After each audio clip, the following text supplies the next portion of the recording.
And we got to talk about the death of Vince McMahon today.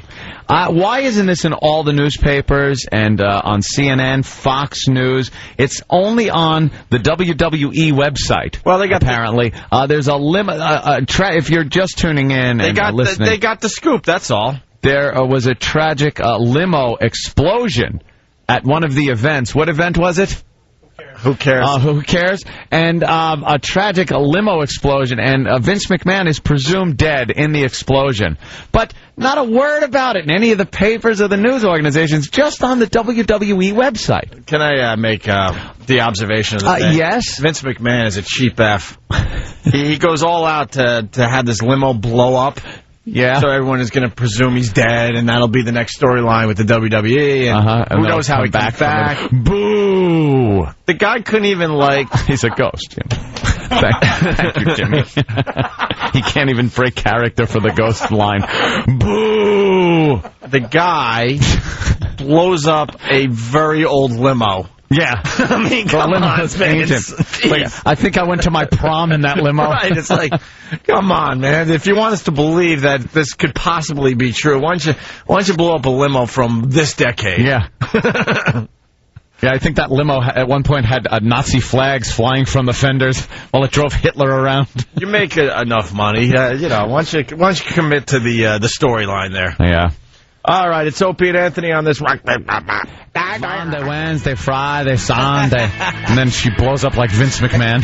Yeah, that Vince McMahon video is ridiculous. We were analyzing it the whole commercial break. We are idiots.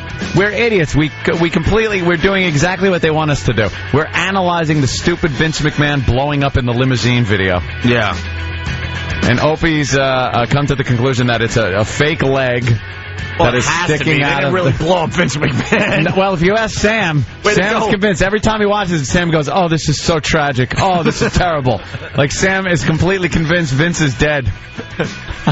And now we're trying to figure out who would blow up Vince McMahon. I'm thinking Ivan Putski. Ivan Putski? I'm thinking the Polish Hammer. That's a long-standing grudge, then. I think there's a grudge that goes way back to the J. Strongbow era. That is going back. It was Bob Backlund. Bob Backlund. Bob Backlund? Bruno Sammartino. Look at that car explode. Never got the respect he deserves and decided to blow up Vince McMahon.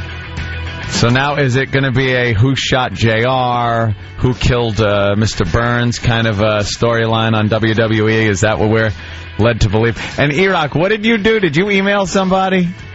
What was the email? I emailed the WWE to see if Vince could call in to talk about his death. Vince McMahon is not going to call in to talk about his death if he's dead.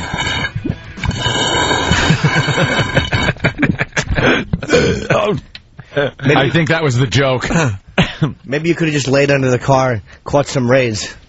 Yeah, you could have gotten a hell of a tan under that car. Yeah, no kidding. God, I hope he gets a horrible... I hope he falls asleep and the machine kicks on high and he's a scalded lobster-faced idiot. We can slap him. Hey, call our old friend Taz. Yeah, because Taz going to be... I think he's going to be on that stage at Jones Beach this Saturday. Taz could be a suspect. Yeah, let's call up Taz and see if he knows what's going on with Vince McMahon's death. God, it's got us talking about wrestling for the first time in 3 years, so they did something right last night. Oh, well, now it's making... what newspaper is this from? Yeah, what responsible publication periodical is this from? Yeah, WWE.com got the scoop, and now it's spreading. What is this? It's Wilkes-Barre, Pennsylvania, which is where most of the big news breaks. Yeah, absolutely. Does it say AP? Ooh, it doesn't say AP. I don't see any AP. I don't see any Reuters. What do we got, Travis? That's from WWE.com. Oh.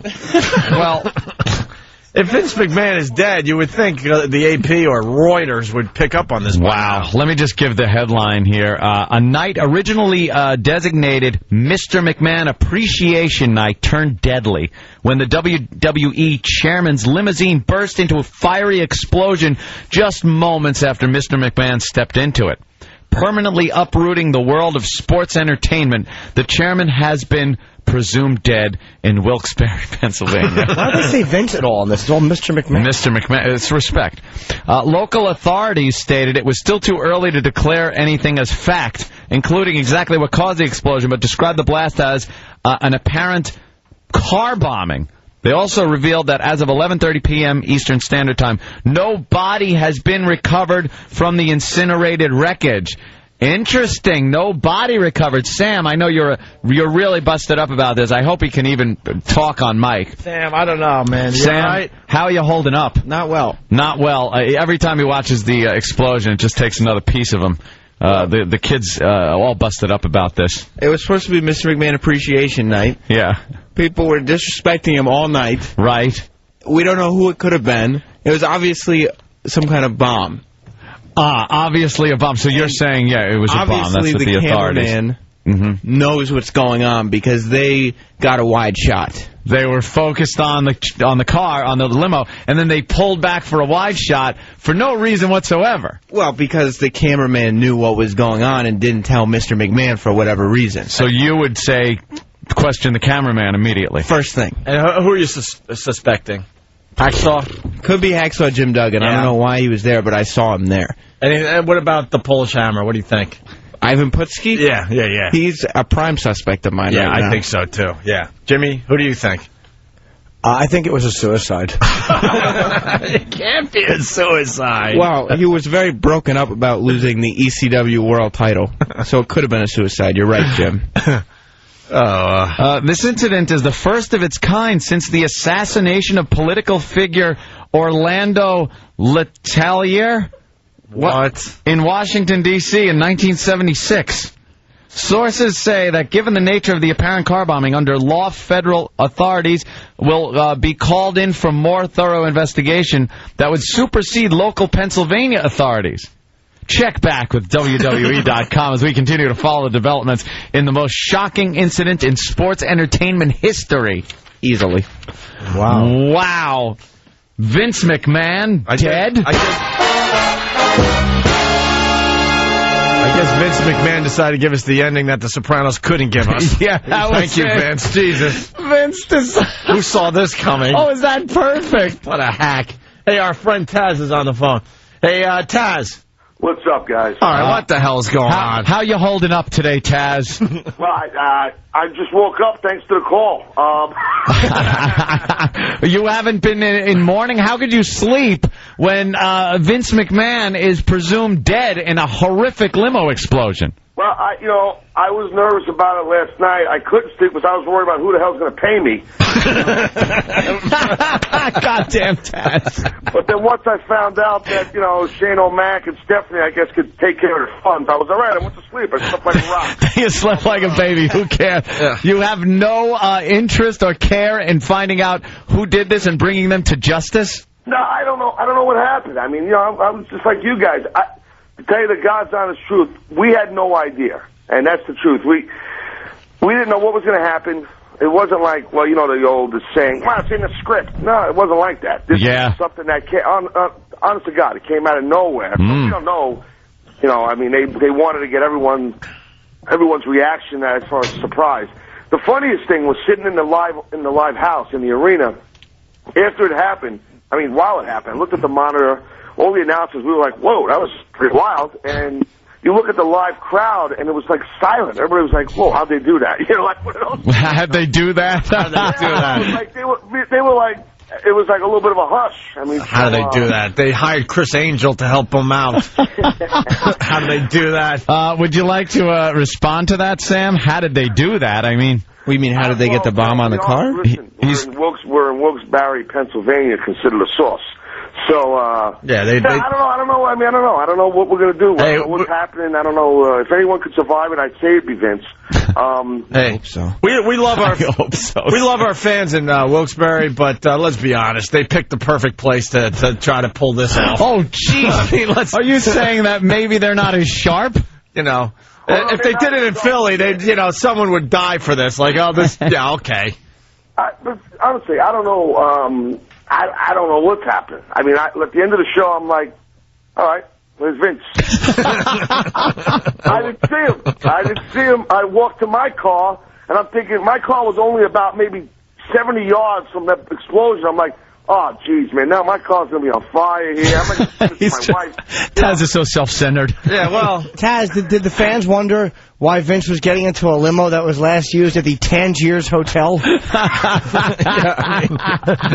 I mean, come on. You might be able to trick the fans in Wilkes-Barre, but you're not tricking Opie and Anthony. Yeah. That limo looked like it's from like 1985. No, I know. Hey, I know you guys are sharp. I know that. that limo stinks. The fact of the matter is that was the only limo in Wilkes-Barre. Yeah. Oh, that's okay. There's only one limo. Well, wow, somebody must have rigged it with explosives, but no body has been found. Now, that's a little odd, but that might give you a little hope there. Wait, tell me what happened. Listen, it's smarten me up. So, what's on WWE.com? Because I didn't see any of that stuff. What did they say on there? Well, they're saying that no body has been recovered from the incinerated wreckage, but they're assuming he's had to have been killed and probably just burnt to a crisp. That's what it looked like. It was a huge explosion. Yeah. Well, yes, Sam. We know. We saw it, Sam. We understand. Sam's pretty busted up. The video's pretty hacky because you see Vince McMahon go in and his leg is still dangling. Then the leg goes in, and then the leg comes out, which would be obviously now the fake leg. George's leg from Otto and George pokes out the bottom of the door. Right. You guys sound like you figured it out over here. We could have, Taz. Maybe.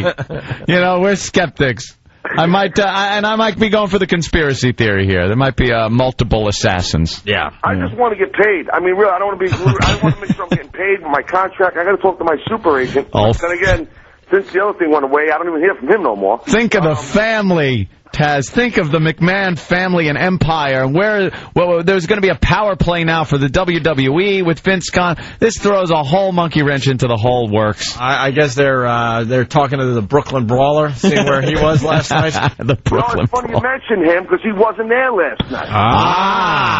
All right. Yeah, Anthony, you missed something, by the way. What? Taz, you got the same agent as us, right? Yeah, I do. And he hasn't talked to you since Free FM went back to rock. Yeah, that's pretty true. Yeah. Come on. We share Taz's agent? No, he's got Super Agent Bob Eaton. Yeah. I think he's dealing with the other guys who are probably still crying in San Francisco. So you know what his closing move is? The sleeper voice. That's what Bob uses. He talks to you and lulls you to sleep with his boring conversation. Tremendous. You know, Bob's got a tough gig. When it's going good, it's going great for him.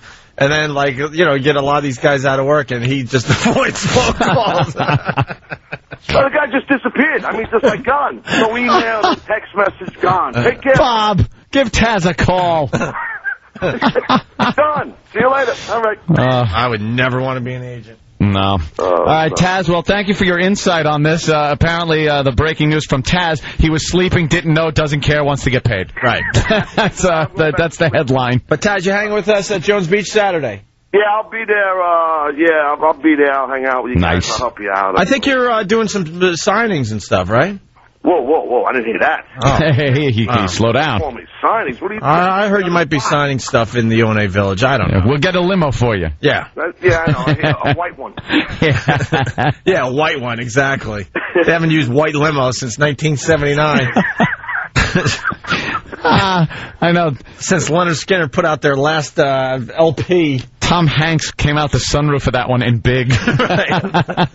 Vince, man. We got to talk to Vince. Come on. Yeah, we'll get Vince on the phone. I mean, what a great storyline, but, you know, make it believable. Get a nice black limo from the 2005. Something newer, yeah. It's old school. It is old school. Maybe, you know what? Maybe, you guys remember, you don't remember this. What? Al, the guy, Tori Wilson's father who died on the show, Al Wilson. You know, none of you guys remember that. No. So one of your guys over there might remember that. We had a storyline. Here's Sam, like, yeah, I know exactly what Taz is saying. Oh. Sorry, Sam. And we're not the experts on wrestling. No, wait, I don't want to be either. It's my job. I got to be. Well, Sam, what's the story? Sam, do you know it? I think Tori Wilson's father, Al, ended up having an affair with one of the other divas. Mm-hmm. And I think had a heart attack on TV or something. Oh, wait a minute. You're good. I almost remember that. Yeah. You really have no life. You're good. No, I watch a lot of wrestling. Yeah, so it'd be good now. Maybe they have I don't know, maybe there's a match in hell or heaven with Al Wilson and Vince. I don't know. I don't know. Maybe by the time I get to Jones Beach, we'll come to the bottom of this. Yeah, you can give us a little more info. I'm sure you'll get some answers tonight. You got to watch. We'll do a little plug action here. Yeah, sure. Tonight. All right, we'll watch tonight. ECW tonight. You got us interested again. Oh, so maybe ECW has something to do with this. They could easily. Could easily, Sam says. Could easily. Man's a former ECW champion, and he's been distraught since losing the ECW title, guys. Let's wake up. Gutshot Drew from Instant Feedback. I saw Coco Beware lurking in the shadows with his parrot. Coco Beware. Well, I'd like to say something. If there's no way you can see Coco in a shadow. Oh, no, you got to be kidding me. Inappropriate bell. Way to take the fun out of the room there, Taz. That's why Bob ain't calling you. That's right. He doesn't have time for people like you. Oh, look, we're on TV again. Why are we on Oh, wow. I don't know. Fake phone call. There's Opie taking his fake phone call. Who's that? I don't know. All right. What they got you on TV for? I don't know. we're suspects in the Vince McMahon murder. Yeah, might as well blame us for that, too. All right, Taz, we'll see you Saturday, Jones Beach, all right? All right, guys, thanks a lot. Always a pleasure. All right, Taz. Take care, guys. Well, Taz really does not care less. He could give a crap about Vince. That's he why just wants to know where his paycheck is coming from. Jimmy, to you. So I think I know what you're getting at here, but we have a horrible death that happened overnight. It's called the worst death ever. You're going to call it the worst death ever? No one's ever suffered a worse death, and I mean, you want to go back to the time of 15th century Christianity when they were torturing people. This is the worst death. The Spanish Inquisition deaths. Jimmy, let's challenge our listeners. Worst death ever. You're saying this is the worst death ever. Doesn't get any more awful than this. All right, maybe the listeners could come up with a better worst death ever. Okay. They think they can. But by the way, keep it fun, you idiots. Yeah. Yeah. Keep it fun. Well, I'll tell you about my grandma. It was a long, drawn-out bout with cancer. And she... Yeah, okay, that sounds horrible, but could you keep it a little odd, like this story? And they're about to read her last rites, and cicadas fell on her and crushed her. See, we're going to try to keep it fun, like the story Jimmy's about to read. Grandma actually was dying of brain cancer, and she finally got this moment of awareness, and she was ready to blurt out her last words, and all we heard was cicadas. The cicadas drown out Grandma's last words. And she said, "The treasure is hidden." And cicadas came in and... Come here. The treasure, my fortune, it's hidden.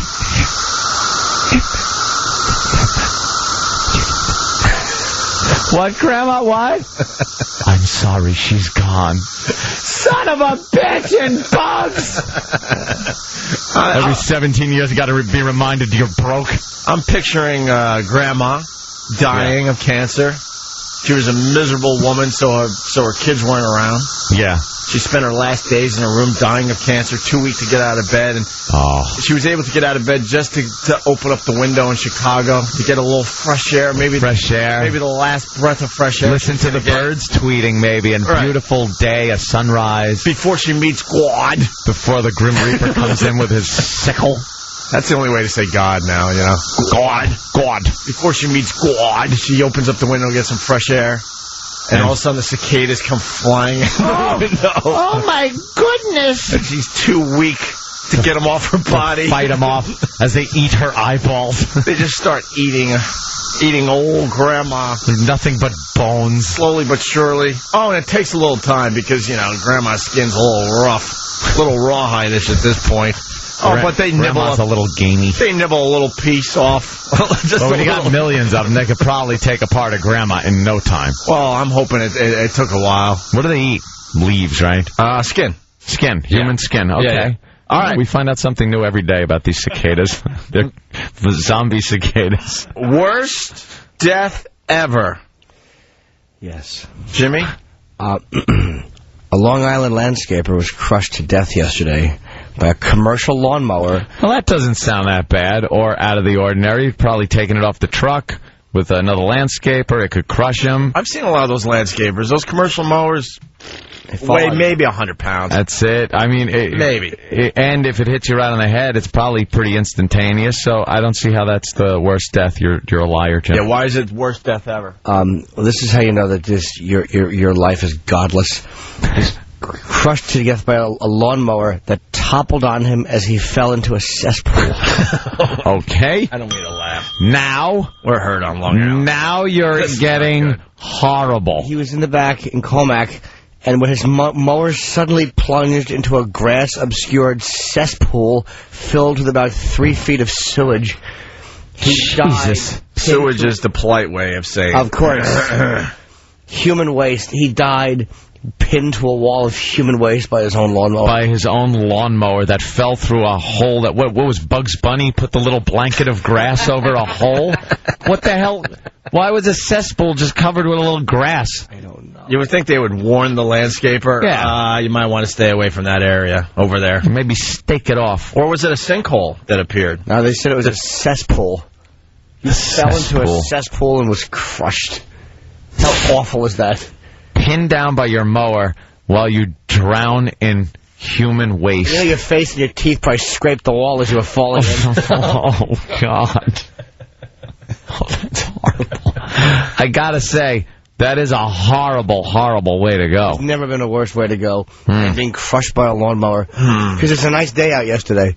Yeah. Cutting the grass. Probably singing a tune. Cutting the grass. I don't know if that's worst death ever. Worst death ever. I'm going to challenge that's pretty bad. What could be worse than being in human feces and being crushed at the same time? Well, you have to tell other people in heaven. You have to see your relatives. What about the guy...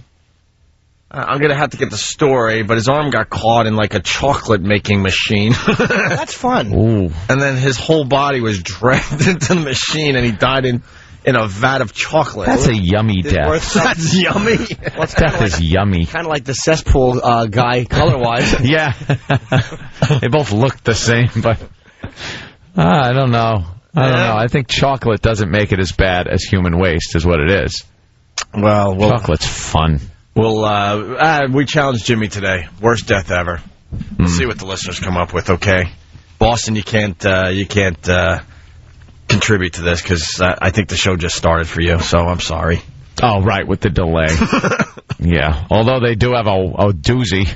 Huh? Although they do have a doozy. What do you mean? You're just driving to work and a giant steel plate falls on your car and crushes you. Yeah, that's worst death ever. That's a pretty bad one, but... Quick. Huh? That's quick. We get the manhole covers here in New York that just pop up and crush it every once in a while.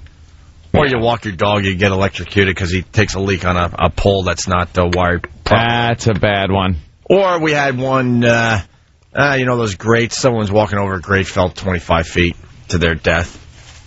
Well, I don't walk on them. Sometimes you're forced to, though. My mother fell through one when she was very young. No, she wasn't. She told me how she did when she was a little girl. She fell through a wooden one. No, she wasn't. Didn't. You think? Did she really? How far did she fall? I don't know. She didn't die. Well. You think that led to her being a swinger? Oh. I don't know what she fell onto. Con Ed worker. Hey, Toots. I'm in Bermuda right now. My father's got a Polaroid out. With a digital camera. Trying to hook it up to the computer, but he said he's mass mailing up one of his email lists. All his digital photos.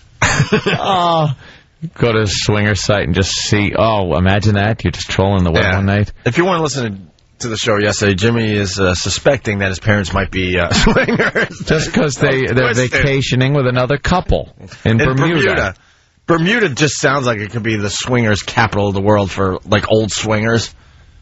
Yeah. Yeah, where you go there and, like, you people that are into that lifestyle know where to go. Ann had a great theory about some of these sexual practices, like the, how do you say it? The, leave the for the young. Oh, yeah. That's one of my favorites. Let's just put it this way. There's things you do sexually that make a lot more sense when you're younger. Just meant for the young. Right. There are things you do in bed that are meant for the young. Meant for younger people. Like when you're kneeling and you like look up and you see the other person's toes and you're like, oh. Well, yeah, things like that. There's there's a certain things where perhaps you're looking at the girl, and she's looking at the headboard. Let's just put it this way, because we're heard in Buffalo, close enough to Canada. You're both watching the hockey game. That old gag. Yeah. That old gag. That one. Some of these things are just best left vague. Some of these things you should just leave to the young. Leave to the young. You don't want to see old Turkish taffy swinging. Looks like Turkish taffy and a couple of meatballs just swinging. Let's say hi to Jeff in Rhode Island. He's going to challenge worst death ever, Jimmy. Okay. Jeff, go ahead. Hey, guys, love you. I love the show, you know. Thank you. Vince McMahon's death was more tragic than that. Well, Jimmy, you're right. Vince McMahon was incinerated, it's looking like, in a limousine. Yeah, his limo blew up. Now, you might be saying, oh, my God, you're kidding. Why haven't I read this in the newspapers or seen it on Fox, Fox News Alerts, CNN? This should have been all over the place. But apparently, just the WWE website is reporting the untimely death of Vince McMahon. Still speculative, though, because they have not found a body. And his family is going to make statements today. Statements are being made today. I'm sure those statements will be picked up by the AP. Of course. Sam is following this story very closely. Sam is our correspondent, our WWE correspondent, Sam. But I'm thinking we might have to take him off of this because he's a little too emotionally involved. He's our wrestling douche. That's the title I would have picked. Okay, take off wrestling. Now you're still pretty shaken up about this whole thing. Yes, last night's ECW broadcast that Taz did play-by-play for was in memoriam. Oh, it was? Yes. Was Taz, like, a little broken up about the whole thing? Yeah, I mean... That's interesting. He probably had time to reflect after yesterday's show. Yeah, that's what I'm getting at. All right, Thank maybe you, that's Sam, because he was on our show yesterday, and he basically told everyone he doesn't give a crap as long as he continues to get paid by the McMahon family. He just wants to get paid. And he was worried that his car might blow up because it was about 70 feet away from his limo. I hope you heard that on our show yesterday. But yesterday he took a different tone, huh? Yeah, I think he might have been... He wasn't the sarcastic bastard that he was on our show yesterday. Gave it some thought. He was in a state of shock yesterday morning. Oh, okay. Some people go into denial, is what it is. And that must have been what he was in when he was laughing about it and talking about how goofy it was and how old the limousine was that he got into and how the leg coming in and out of the limo looked like a fake leg. But there it is. I just watched the explosion again. My God, Sam's turning his head. He can't even look at it anymore. So what's the latest now on the investigation? Well, can I ask Sam a question? Are you going to ignore the fact that we did our own investigating and we called Wilkes-Barre, the police department, and we found out that they actually filmed Vince McMahon's death a day before it actually happened? We're not even kidding. We called the police department down there and wanted a statement from the police department. And the police department's statement was, that was filmed on Sunday. And then apparently Monday is when they showed it. Now, Sam... Now, Raw is broadcast live. I think the police department were probably not informing you of the correct information. Because that just couldn't be correct. Well, that's probably why, as Sam was going to report, the FBI has now moved in. Yes. To take over the investigation. They're not a good police department there, obviously. Oh, okay. So now the FBI will probably... The fact is, Taz had nothing to worry about as far as his car goes because... The explosion happened the day before when there were no other cars in the area. So. Why would there be when there's stunt people and pyro coordinators around a vehicle? You do realize they flew stunt people into Wilkes-Barre. I don't think that... Wilkes-Barre is not the movie capital of the world. They actually had to fly these people in. Well, whoever flew them in, I think, is probably my prime suspect. Oh, okay. All right. More suspect. Was there any clues last night as to who might have been responsible for this? Well, I couldn't watch the whole broadcast last night. Why? It was on late at night, and I get sleepy. This seemed... Sam... Plus, It's too emotional right now. Oh, okay. And, all right. I'd rather hear that than hear maybe you were a little too tired to watch since you're so emotional. So what's the latest on Vince McMahon's death? In this? Well, his body has not been recovered, but it could have easily been incinerated. Yeah. So you're saying that the inside of that limo could have reached temperatures of a crematorium, or probably an atomic explosion like Hiroshima. Could have been. There's not a fire hot enough to incinerate that ego of his. Okay. At least his ego. They would have found his ego at least. His ego lives on. Yeah. Right. Not a bone or anything. Nothing yet. Nothing yet. But the FBI is on the case. All right. And what else? Were the FBI agents that showed up, were they dressed in FBI attire, but really very muscular guys? Well, you have to be very strong to be an FBI. Oh, is that it? Were their muscles bulging through the uniforms as they walked out? And the McMahon family will issue a statement on the WWE website. Yeah. Later. Video statement or just a written statement? Because I would like to see their emotional makeup. I want to see who's upset about this. When does the rest of the world pick up on this story? Yeah, when does Fox News go all day with just coverage on this investigation? I don't know. I think they're probably so busy with all the big news stories that are happening, they figure they'll let the McMahons have their time. Oh, you're saying they're being sympathetic. Yes. Oh, okay. They're letting them mourn a little before they move in, like the vultures they are. Yes. And take. Wow, this is the first time I've seen that. Yeah, Anna Nicole Smith was still warm, but Vince McMahon, they're going to let him rest in peace for a while. Well, they haven't even found his body, and you know they're giving it some time before they. Well, thank God the FBI has such crucial evidence as the videotape of the entire event. Yes. In HD. Thank God. Thank God.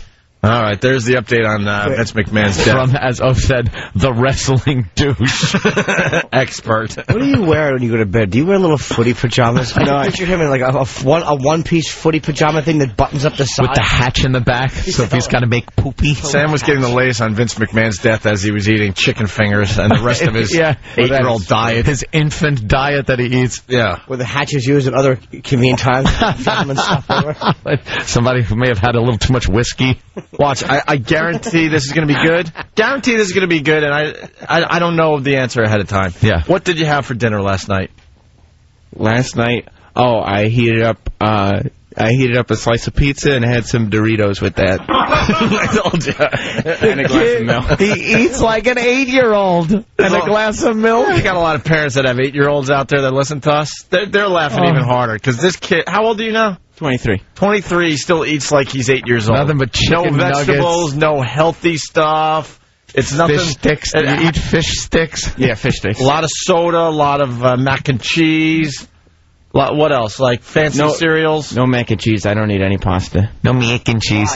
He doesn't you don't eat pasta? It's just not something I eat. Too adult. He does eat raw potatoes, though. Yeah. What? Isn't that kind of starchy? No, it's good. You eat raw potato with salt. Oh, God. I remember doing that as a kid. That's what I'm saying. Kids this is all do that. kid stuff. It's delicious. All right, thank you, Sam. Sam's getting the scurvy. What did you have for dessert last night? You need some vegetables and fruits in your diet. He has to have dessert every day, too. Oh, right. What was your dessert of choice? I think I had an ice pop last night before bed. Was it one of those plastic ones in the plastic thing that you push up? No, we ran out of push-ups. My girlfriend did actually buy me Flintstones push-ups last time she was at CVS. Oh, Flintstones push-ups! They're all gone, though. They were orange. It's like he's 8 years old. That's amazing. All right. Do you have any plans to change your diet in the future? No. No, why would you? He was a picky eater growing up. Oh, you are? He's got a flush budget. Yeah. Do you eat any vegetables? I eat raw carrots and raw celery. And is it in a little plastic bag in your lunchbox when you come to work? They're all cut up for me. I picture him. Yeah, they're all cut up nice. I picture him coming in with the little plastic bag with chocolate in it, like the powdered chocolate, and he pours it in his milk and shakes it up. Chocolate milk. Sometimes I'll have a Yoo-hoo. A Yoo-hoo, of course. Remind me to ask him again tomorrow. Yeah. It never fails. Love to pizza, the diet, Doritos, and milk. What lucky you are to have such great metabolism and eat all that crap. He's still young. Wait till you hit the big one. Oh, forget about it. Wait till you hit the big 3-0. Happened to me 2 years ago, man, and all of a sudden, whoa! The big 3-0. What happened? Wow. Jen, What planet are we on? The one that goes around the sun a lot slower, I'm sure. We got a Vince McMahon update. We're following this story very, very closely. Now Sam's coming over, head down, shaking his head slowly. I didn't even know Sam was upset. a wrestling fan. I didn't either. He kept it to himself. I knew E-Rock was the big wrestling fan. You know what? We got to talk to E-Rock, too, because I think I go up on... I move a spot up on his hero list. If Vince McMahon's out of the picture... No, you weren't. Vince wasn't in between you and number one. Oh, it was really? just his dad. What was that again? His dad and you. It was his MySpace list of heroes in his life. And what was it? Number one is his father. Then me. Number two, Opie. Greg Opie Hughes. Right. Was at number two. And I didn't even make hold the on. list. Can I ask E-Rock something? Now, as far as I'm concerned, is it Greg Hughes, the actor that plays Opie on the Opie and Anthony show, or is it the character that I portray on the show? It did say Opie. Oh, all right. And Hulk Hogan was 3, right? Yeah. Hulk Hogan was 3. So you're squeezed between his dad and Hulk Hogan. I got confused because I thought Vince McMahon was on the list. He was a little further down. Oh, but he was on the list? How many heroes do you have? I think there was like 12. He had like 12. Yes, Stan? And like anything else we make fun of Eric for, he then removed it from his page within 12 hours. Of course. Did you really? What was your MySpace page? El Ducho Bago? Why did you remove me from, or you removed the heroes list? The whole list. Why? We all have heroes. All right, Vince McMahon. Oh, he's nervous. Why did you remove it? What's wrong with you? Because we made fun of him. Yeah. I want your heroes list back up there. I want to know what the heroes list was. And I want to be moved up past your father. Wow. That's a tall order. Past dear old dad? Yeah, why not? Why not? E-Rock. And do it on Father's Day. Yeah, do it on Father's Day. And make sure you send out a MySpace bulletin that your dad gets. Wait. I got an update on my MySpace account. Just want everyone to go there and check out the updates. And your father gets it and realizes he's been knocked down a notch. Yeah. Eric, I just want to know. Now, heroes are very important things in life, people. You usually know and are able to convey why they are indeed heroes. Your father. Mm-hmm. Why is your dad a hero? Besides just, making you, why is your dad your hero? And why is there not Bette Midler music playing under this? Bette Midler music. Whatever. Why is that song? Why is Wind Beneath My Wings not That's playing? true. Did you ever know? Stupid. That I you're my went with hero? Mariah Carey hero. Yeah? Myself, sure. That's the greatest hero song. Is it? I don't know that one. I think that's the But number Eric one hero song. aspires to be things. So Yes. because you might be the wind beneath his wings, but technically you don't walk in his shadow. That's true. You don't. I need to be a huge windstorm to be the wind beneath his wings. That's true. He's singing to this tsunami. I wish it was Friday so I could point and laugh. It's not Point and Laugh Friday. So you it's can just Fun laugh. Fact Thursday. Fun fact Thursday. Fun fact Thursday. Eric is too fat to be lifted by a little wind. Oh. No disrespect. I mean, it's a It was a fact. fun fact. What happened, E-Rock? You don't need the You can't find that? Any music? Yeah, I got it. All right, Oh, what do you got? got it? Okay, Please, play it a little. sake. Play Hey, a little I'm bit your of hero. You better play mine. It. No, this is Yeah, definitely- see? I knew you'd pick my song over yours, Jimmy. I did too. Now, E-Rock, your dad. Yeah. Why is your dad a hero for you? It's good with money. Very good with Good money. with money. He, Why does he know how to steal it from other people on his staff when he wins a lotto off a ticket that was supposedly community property of the rest? Forget it. He's good with money, which means he knows how to send E-Rock a lot of money. Oh, is that it? He's good with money. He gives it to me. But way to find a really emotionally valid reason. To love your Yeah, father. a hero. The bank should be a hero then. See, money shouldn't come up. It should be like stuff like when I need him, he's there for me. And even though well, he don't lives, give him ideas. and even though he lives in West Palm Beach and I'm up here in New York, I could call him anytime. Why do you love your father so much? He never forgets to carry the 6. All right, good. So why else would you say Dad is a hero? Wait, who stopped this bit? Because I know where you're going. And I don't want to see him cry again. You made him cry last time you did this bit. I just want to know why his dad is a hero, and then I might go to number 2. You are going to go to number 2. I might have to go to number 2. And then what happened last time, he got very serious and gave you a serious answer, and I openly laughed at him, and he ran out of the studio crying. And I'll tell you why he about that. Come on. I'll tell you why he picked your song. Yeah. Because that song would hit him as hard as the Bette Midler song. Yeah. Huh? Yeah, the Bette Midler song would have hit him a little too hard. That's why he didn't play that. Yeah, he might have gotten a little choked up. What? That's both loaded. Oh, okay. All right, continue, Ant. I know how this is going to end. Well, I just want to know, all right, let me think. Even though, because I just want to try to relate to this a little, even though my dad, he wasn't exactly the most responsible guy in the world. Is your dad a hero? Yes. My dad's one of my heroes. I look up to him, even though he was very irresponsible as a father. He was a very fun guy to hang out with and talk to. Like, he enlightened me as far as life goes, real life, not that fake, phony kind of things that dads sometimes tell their kids. It's things that they think they should tell their kids about life. My dad really gave it to me straight, told me about life, let me do a lot of things and make mistakes to learn by them. You know, the analogy of falling off a horse and getting back on it? I actually literally had to do that, falling off a horse and getting back on. A lot of, he called me gave me a girl for my birthday. Instead of a 10-speed bike, you got a girl. Right. I got to have sex at 13 with a girl. That's amazing. And that was all thanks to my hero dad. Yes. 13. That's 13. I got a 10-speed bike. Anthony got a broad. I got a broad. And it was just, he treated me like an adult. And it was very good. And my dad, yes, one of my heroes, even though I do talk about him yelling at my mommy and making me very scared and giving me stomach aches and throwing spaghetti against the wall. My dad was my hero, and I miss him. Aww.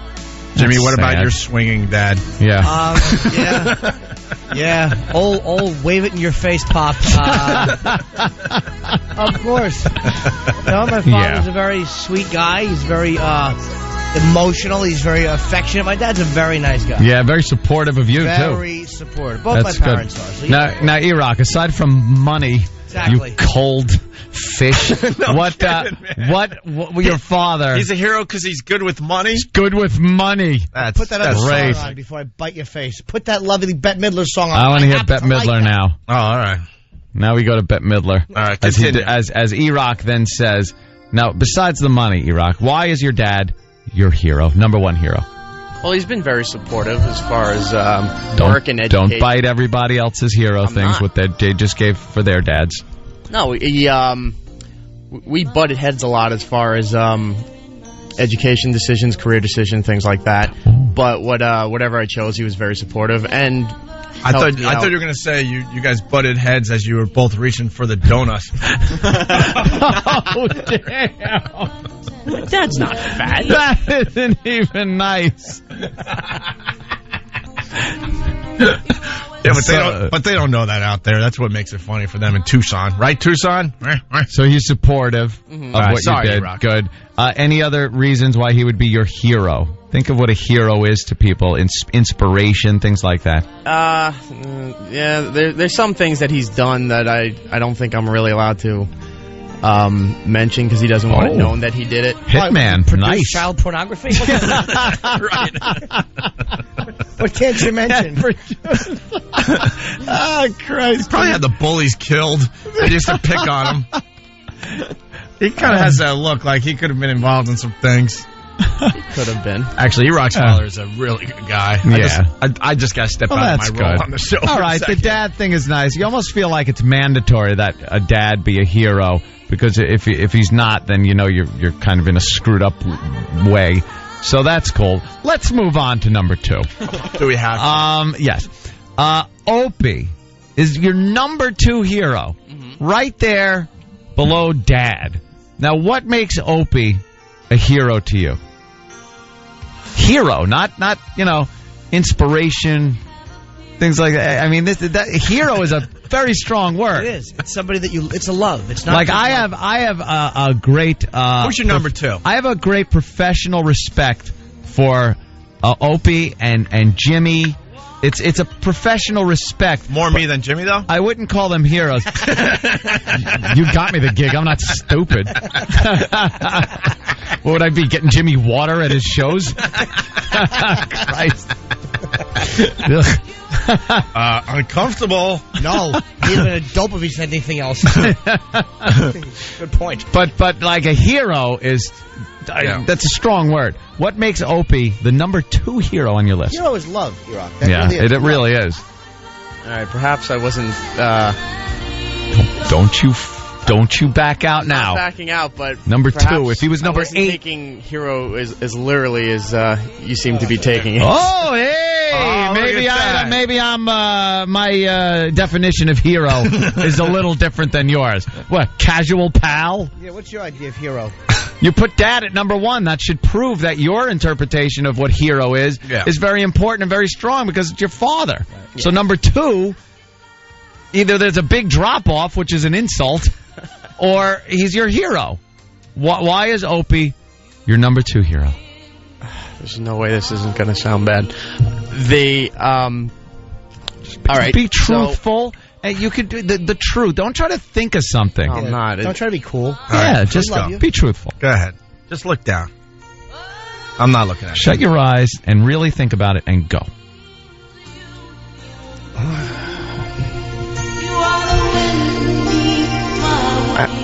I'm drawing a blank here. Hero. No, but that's not good. You're editing yourself. Yeah, let's go. Don't be editing yourself. Put yourself out there for once. It's okay. Okay. When you guys came back to New York, I was working in some crappy top 40 station, and upon hearing your guys' show, I learned a different way to do radio, opened my mind, expanded it to a couple other areas in this business. Just trying to figure out where the you guys splits off into Opie. Yeah, that's inspired. I want to see where I don't make the list at all, and Opie's number 2. See, that hurts Anthony deep down. He'll never admit it, but... Well, Anthony knows. Give me a little REM, Everybody Hurts. It needs a little... That's what I want. I want Everybody Hurts. By the way, this made Iraq cry last time. Everybody Hurts. That's all you want from this segment. All right, I won't cry, but all right, continue. So now, me and Opie, the show, it inspired you, taught you. Opie's the number 2 hero. Yeah.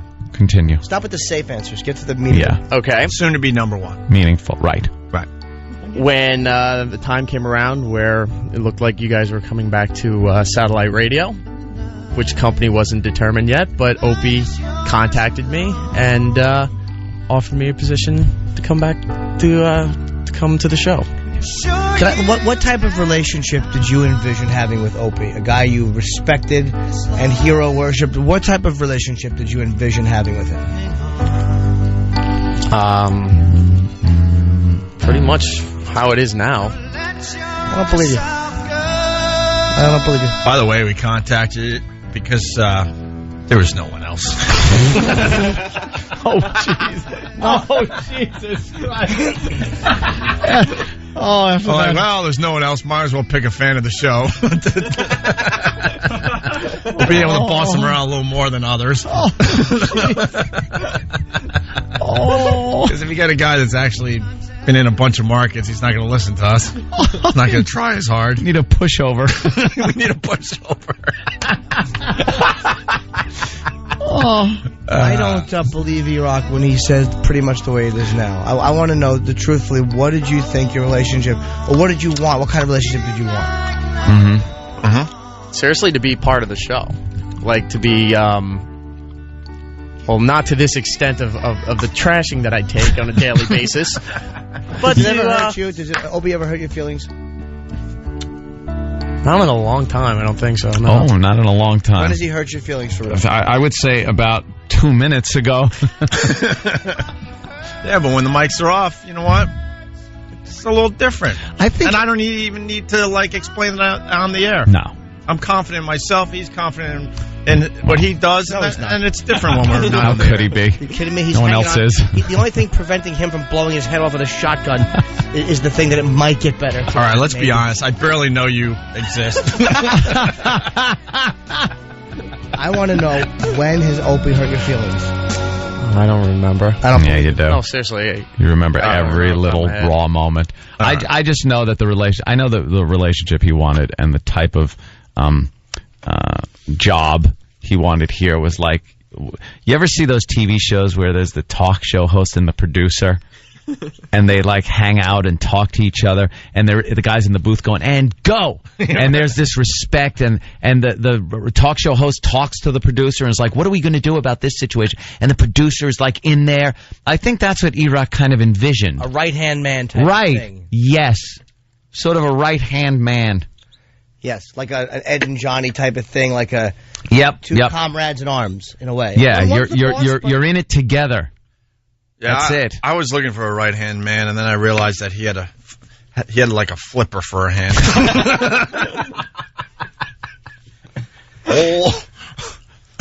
So you have a high position on the show, and then these guys are brought on, and sometimes they give you the guff. Unfortunately, Danny, you asked, because these guys love this stuff. He reminds me of the time that we ditched him at Giant Stadium. Oh, wow, yeah. After the Stones concert, right? Yeah. Now that had to hurt, right? That had to hurt not only on a level where you're stuck somewhere, which just sucks, but that had to hurt on a level like, if I was really taken as an equal with all the other guys and as a respected, they never would have done this to me. I'm thinking. Yeah. No, I wasn't party to that. I forgot what happened. What happened, E-Rock? Refresh my memory. It was the day after winning the lottery. Yeah. The Rolling Stones concert at Giant Stadium. Supposed to meet up with them because my tickets weren't in the same section as theirs. And as soon as the concert was over, I called Ben. Ben mumbled something like he was pretending that he couldn't hear me and hung up.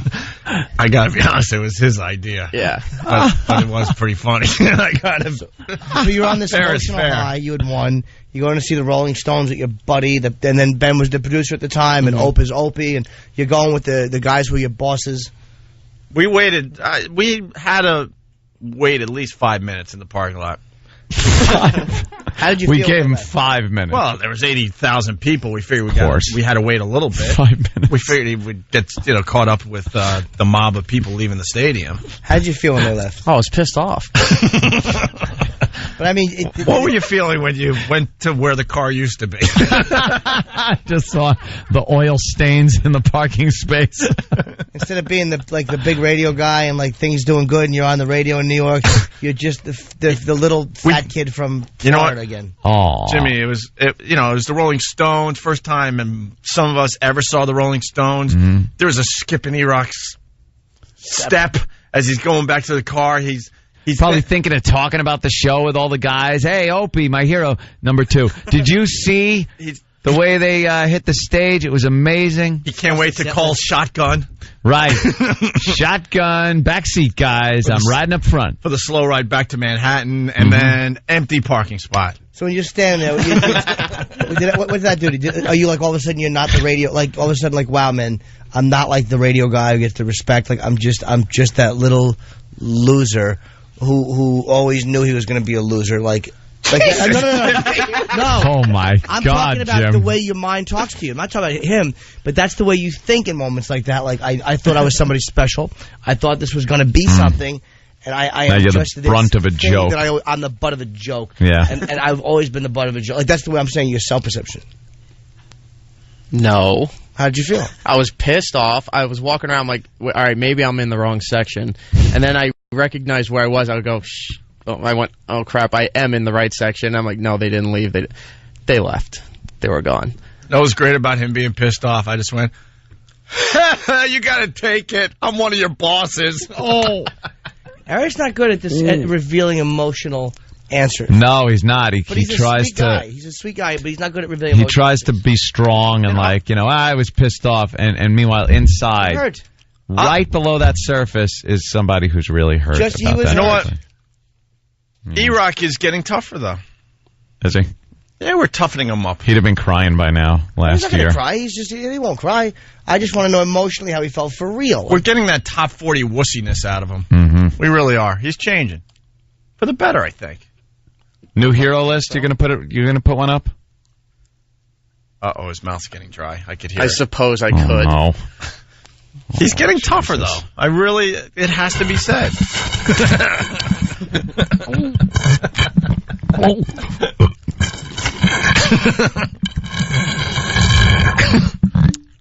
How disappointed are you, Dan? You didn't get tears from the kid, you freak. You know, what a waste of tape.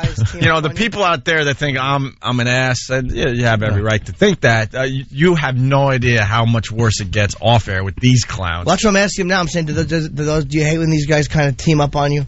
Like it's those three or those four against you, and you're probably like, why am I not teamed up with somebody or part of that team? Like, what did I do wrong? Yeah, how did Sam pass you by?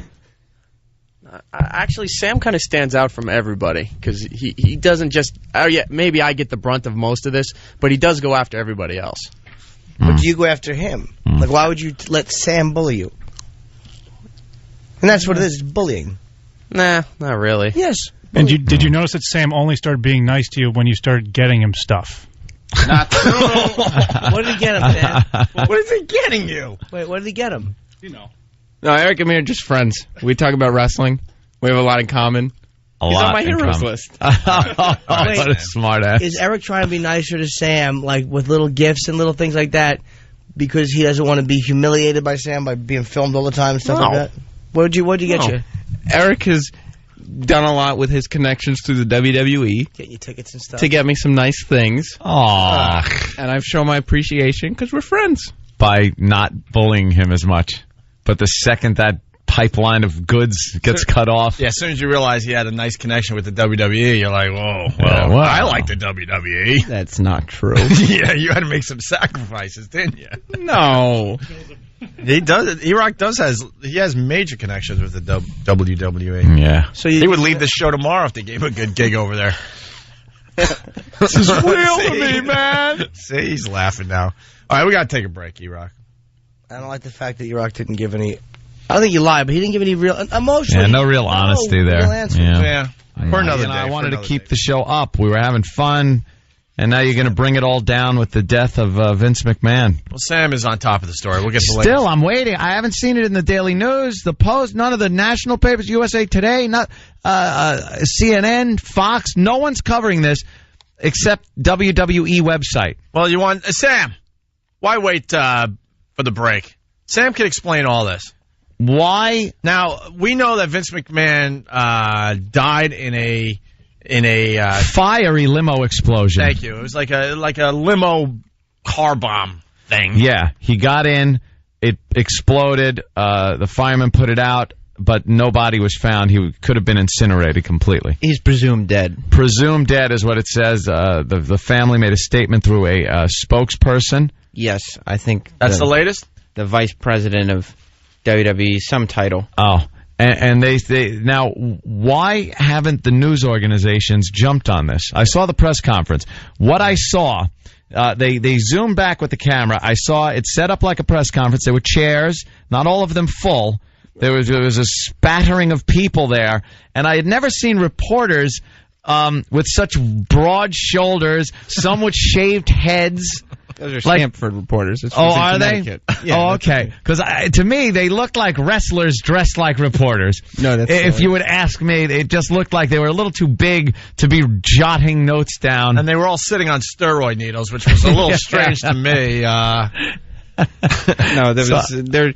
For whatever reason, the media, and I really appreciate it, I think it's a good move in the right direction, has decided to respect the privacy of the family. Oh, because that's what the press does. Ah. Yeah. So for the first time in the history of the media, you're telling me they're actually listening when the family says, please respect our privacy. I think it's because no body has been found, and the lead investigator of the case will be making a statement today on the WWE website. So what organization is the lead investigator from? I would assume the FBI. Oh, the FBI is involved. But you're still ignoring the fact that we did our own investigation, Sam. Yes. And they flew in a pyrotechnic crew from like L.A. to Wilkes-Barre, and they blew up the limo a day before. A day before Vince actually did it on live TV. Vince was supposedly killed in this. You still don't have an answer for that. It seems like maybe whoever was planning this might have blown up a different limo on Sunday as a to test. throw everybody off the hook or a test. Something. But I would really like some names. Are you also attributing that to sloppy police work?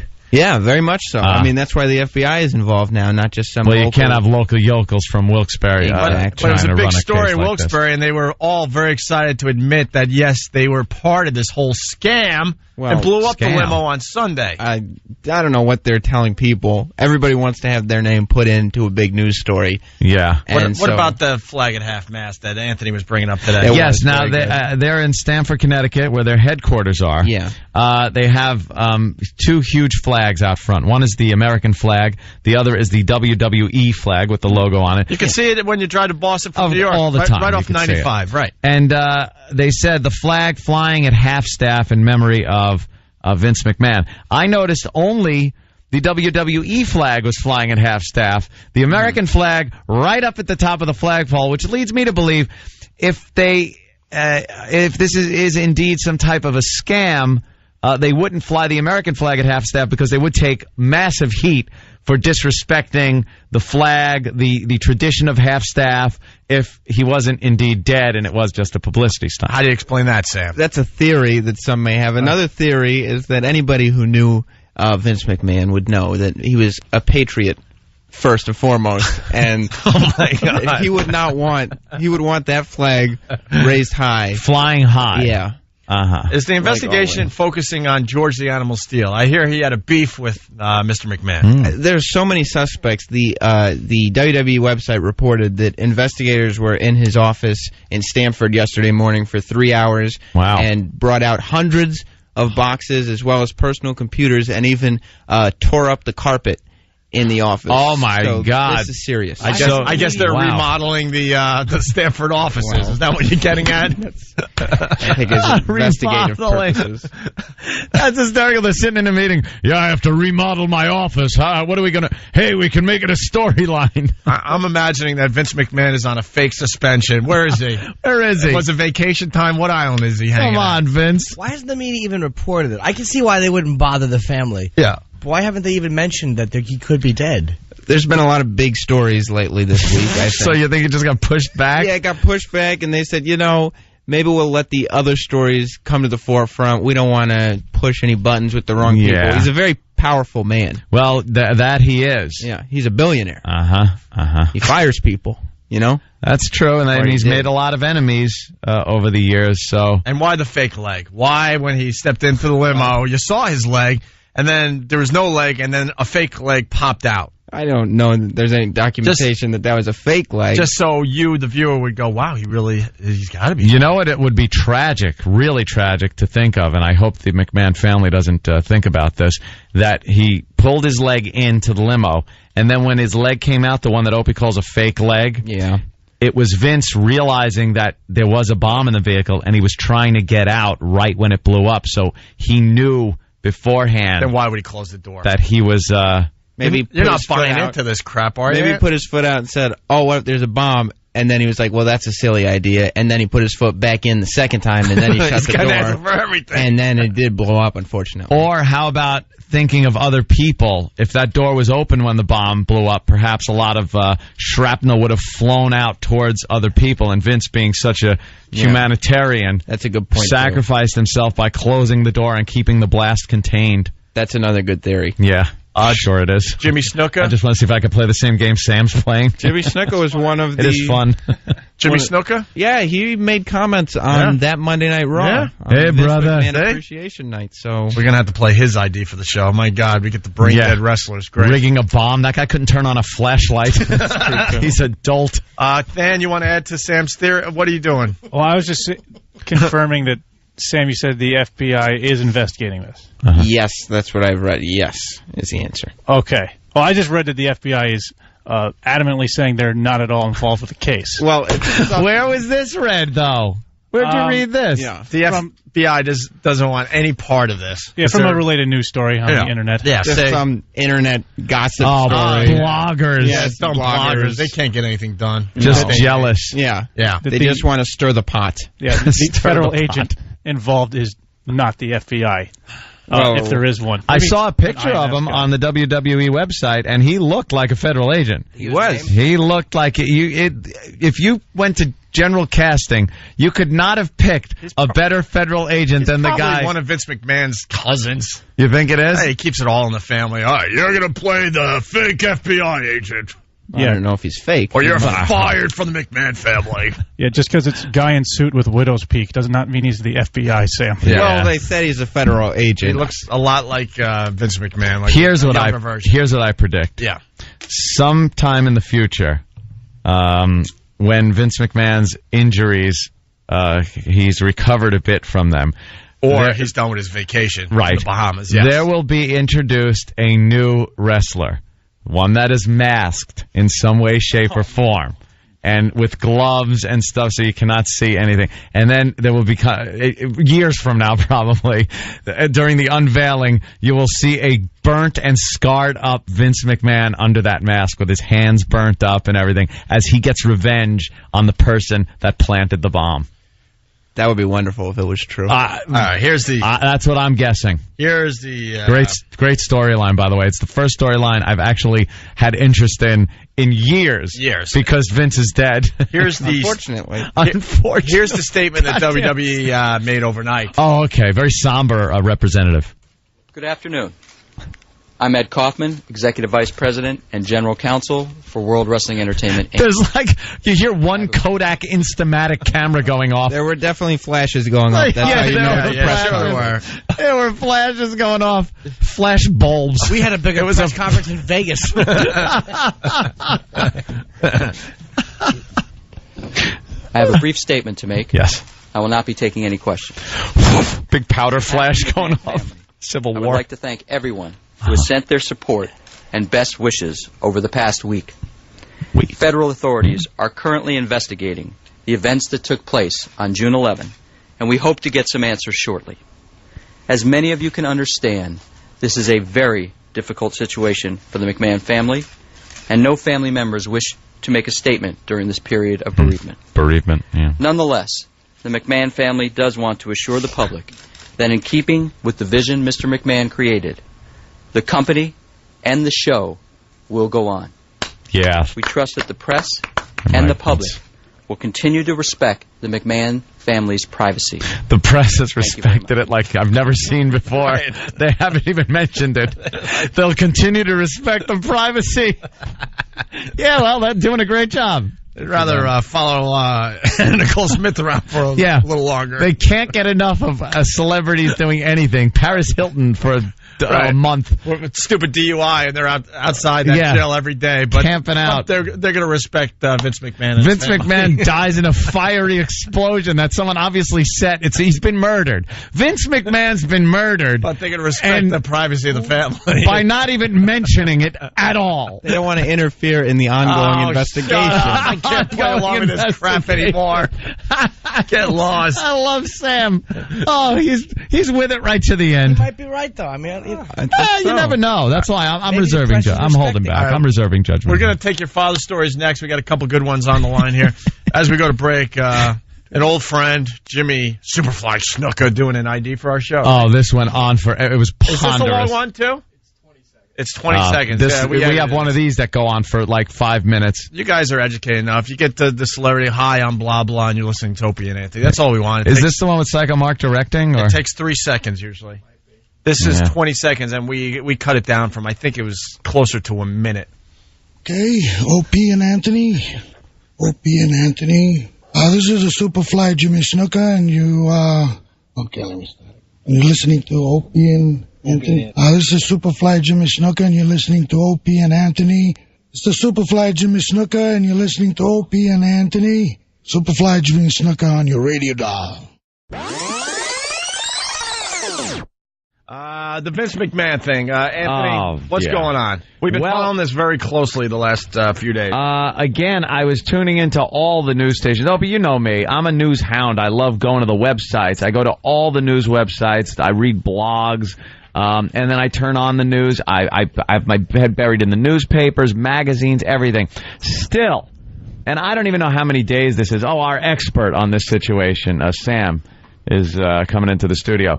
But not a peep from the conventional media. The only place I'm seeing reading about Vince McMahon's death, apparent death. They're hinting that he is dead. At the hands of a murderer. Yeah. Who planted a bomb in his limousine, which incinerated his body.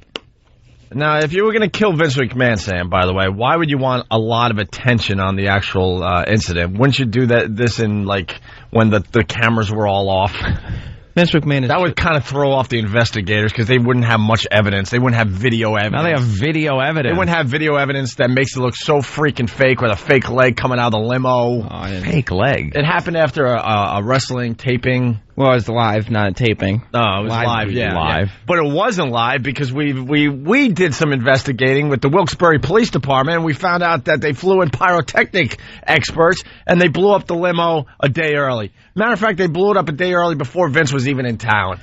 I want to know. It was a little trickery with the video and making it look like Vince walked into a limo. He certainly did. But then they cut to the limo that they blew up the day before. I want to know who flew in and where they got this other limo, because obviously on Sunday they had a different limo that they blew up as practice because they blew up Vince McMahon's limo live on Monday. So the pyrotechnic experts practiced blowing up a limo on Sunday, and then, like, the real murderers blew up Vince's limo on Monday. Yes, I believe that is facts. They could have killed Vince and tried to make it look like an accident, like they were going to blow up a limousine for something completely different, and then decided to get Mr. McMahon into the limousine and then blow it up. Yeah. So, I don't know. I'm just still stunned that Fox News, CNN, all the local news outlets are still respecting the privacy of the McMahon family by not even mentioning this. Yeah, and also, there's not a lot of information to get into yet because the investigation is still... There's video of his limo blowing up. Well, Sam, that's another thing I want to get into. The investigation itself. Yeah. As I read... Can you remind people before you bring the latest facts into this, Anthony, that they flew the WWE flag at half-mast up there at their Stanford headquarters? Yes, they did. But not the American flag? No, not the American flag. That was high up on the flagpole, which led me to believe, perhaps they realized the flack and heat they would take that if Vince McMahon was not dead, to fly a flag at half-staff for a storyline would probably infuriate people that know the rules of flying flags at half-staff. Especially that we're at war. Yeah. How do you explain that one, Sam? Well, I told you, he's a patriot, first and foremost, above everything. He was a patriot first and then a billionaire second. And I know that Vince would not want that flag flown at half-mast. He'd want it up as high as it goes in the sky. Okay. And of course the WWE flag half-mast because he's it's symbolic. The chairman. Yeah. Okay, now the investigation itself. Yeah. I had read that the federal probe expands. Now they showed a picture. I've seen this guy. He's rifling through papers and files, I guess, in Vince's office. Yeah. And he looks like a wrestler dressed like a federal agent. I would disagree. He looks like a federal agent to me. Right. Well, that's all subjective, I guess. But now I remember reading that the FBI was taking over this investigation from the local Wilkes-Barre Police Department because obviously the Wilkes-Barre Police Department just incompetent handling this investigation. So the feds had to be brought in. Now I'm seeing, perhaps because the FBI was denying that this ever happened, and if there was an explosion where someone was killed in a car, they would be involved in this along with ATF. They are now saying that it's the Federal Investigation Center.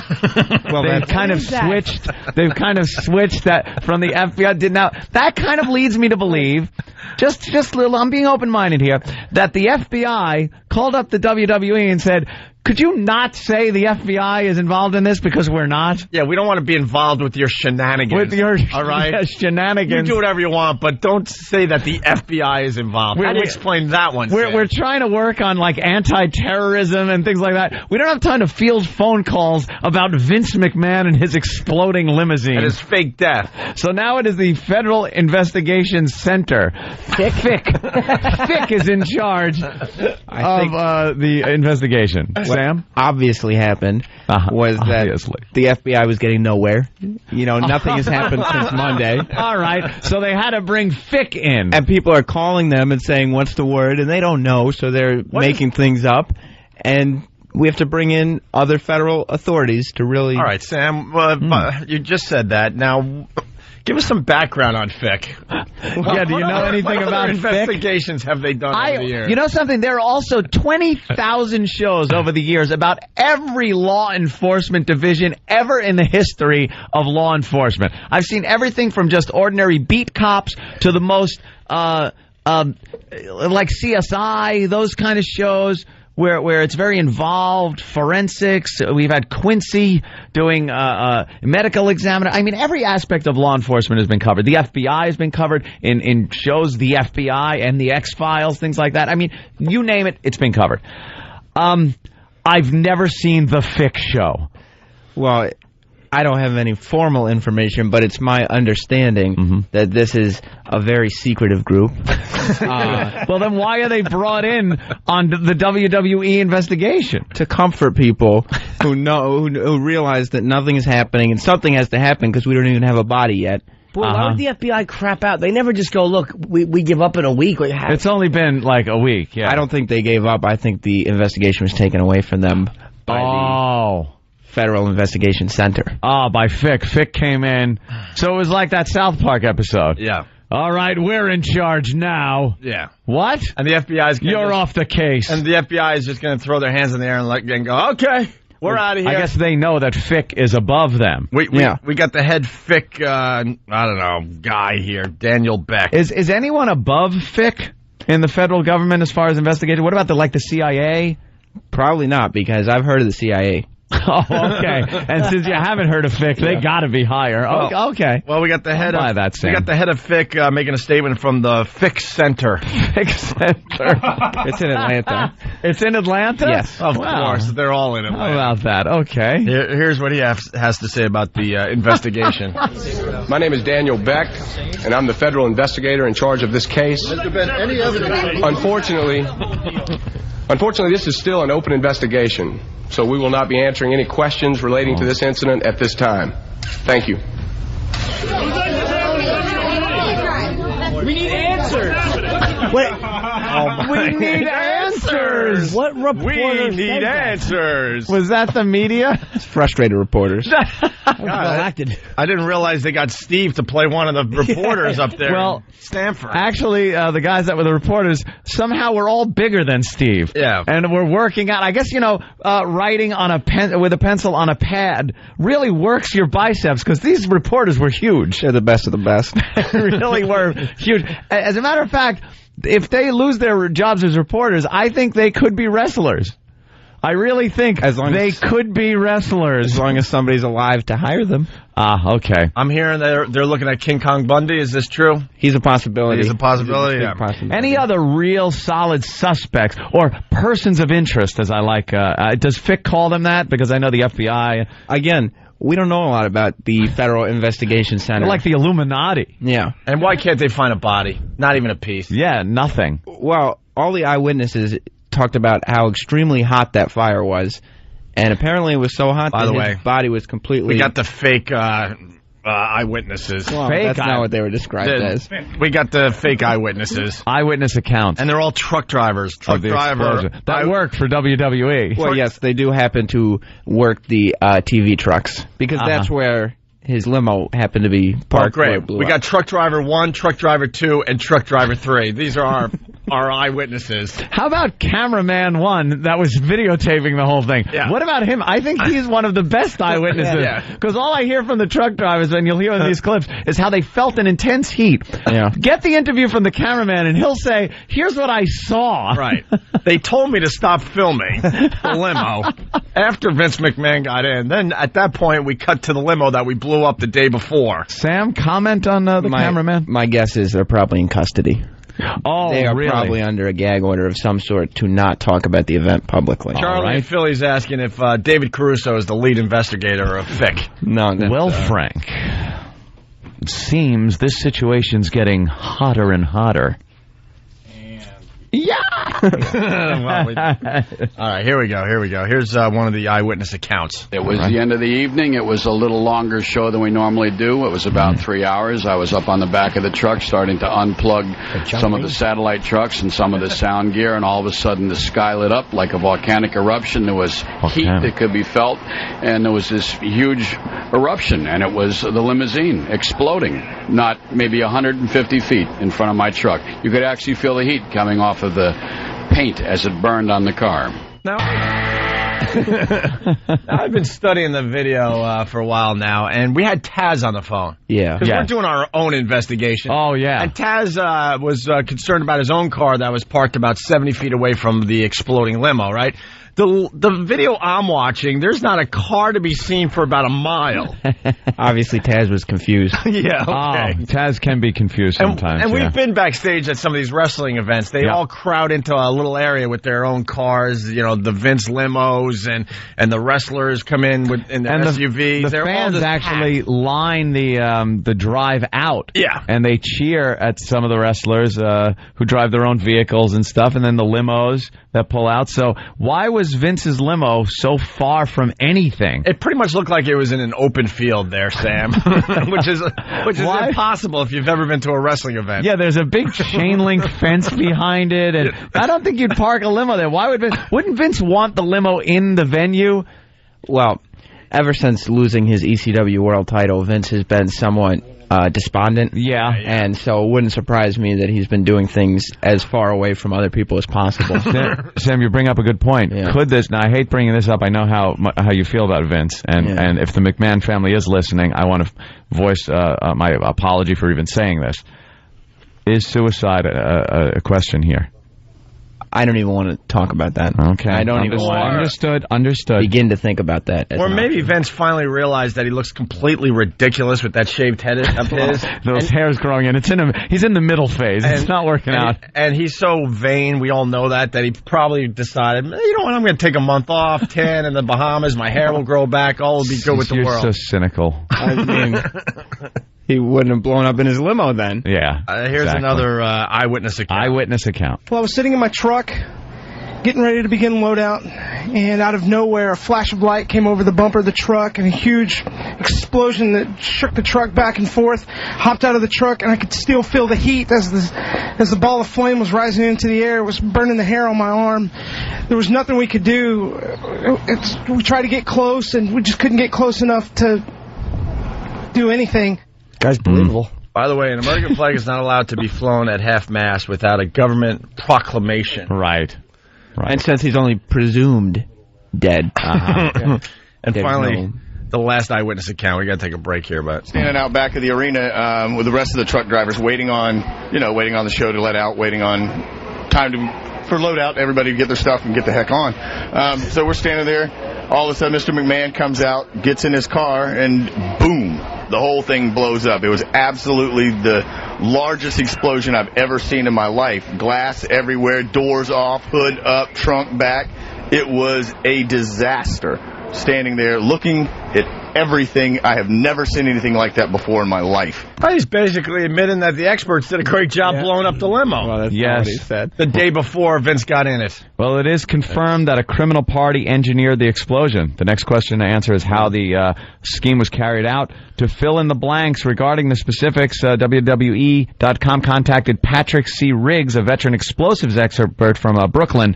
Watching the video blast, Riggs was able to determine that it was a professionally structured, calculated blast. I knew it. However, since most, if not all, usable evidence seems to have been destroyed, Riggs claimed that not everything he says can be guaranteed.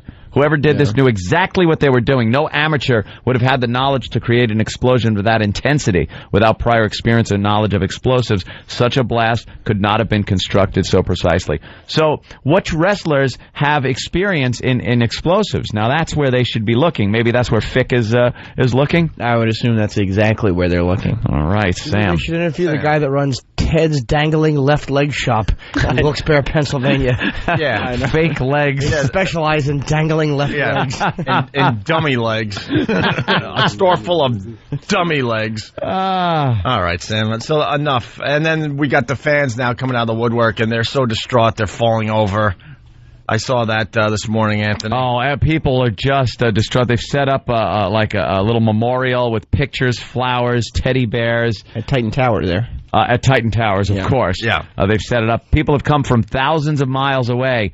One gentleman was in a powder blue suit jacket with the old WWF logo on it, and his friend said he would strut around like Vince McMahon. He was inconsolable, crying his eyes out. Two of his friends had to actually carry him away from the situation. He was shaking, quivering. Yeah. But again, none of this on any of the news. No. Thank God. All right, well, respecting the privacy of the McMahon family. Well, Sam's on it. Sam, are you investigating this? Is this like taking up most of your time? Yeah, I think my next batch of evidence I'll be looking at will be on SmackDown tonight. Well, that's I'm where you sure gotta the go. next clue will be on Hopefully we'll get SmackDown. some. Do you think Fick is going to be there? Oh, yeah, absolutely. Fick is going to be at SmackDown watching people, probably trying to find suspects. Yeah. Profiling. Yeah. They got a profiler on this? I hope so. Yeah, so do I. Sam is way on it, and we're not. You better get Sam in here because we finally got him. I don't know how Sam is going to explain this. The Wall Street Journal's reporting, newsflash, pro wrestling is fake. No, I'm willing to believe both sides here. See, I'm listening to both sides, and I'll make up my own mind. And Sam has done a great job in convincing me that there has been a tragedy in the WWE, that the chairman, Mr. McMahon, is indeed dead. A horrible, fiery limousine explosion claimed his life last week. Supposedly. They haven't found the body, but I've seen the charred limo.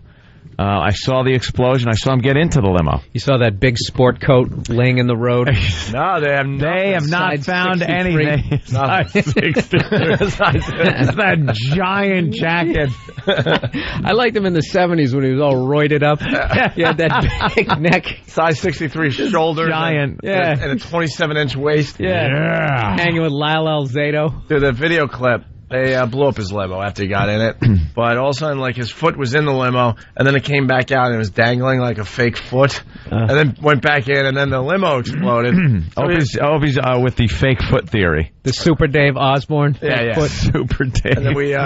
And then we've been doing our own investigation. We found out there was a pyrotechnics crew from L.A. that was flown into Wilkes-Barre to blow up the limo a day before he got in it. You know, we're way on top of this, and Sam over here just wants to believe. Sam would like to believe that Vince is alive, because he's taking this very hard. I wish I could. He wishes he could. Well, I guess... You want the Stephanie McMahon audio first? Yeah, we start out... now, this is from last night? Yeah, last night's Raw was another... Everybody's still getting over the tragedy. So you still watch wrestling? Oh, yeah. Let me ask you this. Are you aware of the UFC, which is basically... the real deal? Guys talk smack and then they actually beat the crap out of each other for real? Yeah, but it doesn't have the pizzazz. Oh, are you a fan of musicals? No, Pizzazz is a new tag team. They're called the Pizzazz. You obviously are a big WWE fan, and the biggest. Yeah, and Vince McMahon, the tragic loss has really shaken him up. What's happening with Chief Jay Strongbow's storyline? He hasn't been around for a little while. I heard he got beat by Larry Zbyszko. Wow, Larry Zbyszko reference. A couple other things for Bill. They also flew the flag at half-mast up there in Stanford. Well, but not the American flag. No, the WWE flag was being flown at half-mast because they knew what kind of crap they'd catch if they flew the American flag at half-mast. Still wants to believe. When they still don't have a body, is what I mean. Presumed dead. Presumed dead. And instead of having the FBI investigate this limo explosion in Wilkes-Barre, Pennsylvania, they got the what? Well, they had federal investigators from the Federal Investigation Council or Center. Federal Investigation Center. Now, right when this happened, rec room of federal agencies. No, they're apparently a lot higher than the FBI. But when this first started, I guess WWE was putting out statements that the FBI was looking into this, and then all of a sudden it turned into the FIC, which is the Federal Investigation Center. Everyone is pretty much pissed off about this storyline because the FBI put out a statement saying, "Look, we don't know anything about a car bomb. Yeah, we would have been involved in this. Right? We're worried about terrorists entering America. You leave us out of your stupid storyline." The ATF would have been involved, like a bunch of people. The Wilkes-Barre, Pennsylvania Police Department, which was where the venue was when this happened, has in a statement said the explosion at the Wachovia Arena was a staged event overseen by firefighters and that Mr. McMahon was not injured. Well, that's silly because obviously he was injured. Well, he's presumed dead. Now Sam has brought up a good point that the Wilkes-Barre Township Police Department has so botched this case that they are now just denying it ever happened because they botched the investigation. They left evidence in the sun. Yeah, they've just ruined the investigation. Now the FIC has to step in, and that is why they're now saying that this happened at another day and was supervised. But that's all crap, right? That's ridiculous. I mean, they got the case taken away from them almost immediately by the FIC. Yeah, not the FBI. No, not the FBI. FBI is busy with smaller things. This is the FIC. Now, Stephanie McMahon. Yeah. Last night, what show was it last night? It was on Raw last night. And she had an emotional statement. Finally, though, to hear from the McMahon family, I think that was very good. And we have to keep in mind that last Sunday was the first Father's Day that Shane and Stephanie did not have their father. Did not have their father in the ring with them at the same time. No, I mean, I'm sure they had a fine meal behind the scenes. The scenes, he's presumed dead, Opie. And the guy just think of the McMahon mansion. I'm sure that huge palatial mansion. No matter how big and how richly decorated the place is, how alone those kids must have been. That probably was the loneliest place in America. Exactly. And with the but thank God, I want to right now say thank you to CNN, Fox News, all the big news agencies for letting the family grieve and not even reporting on it at all.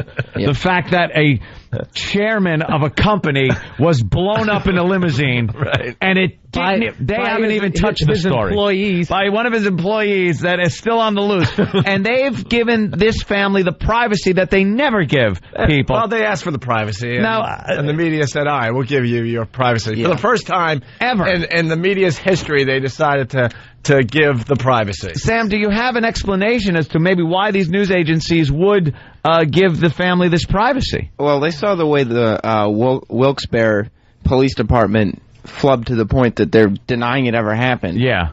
So they're saying, we're not going to mess this up more. We want to see somebody come to justice. It's an open investigation. All right.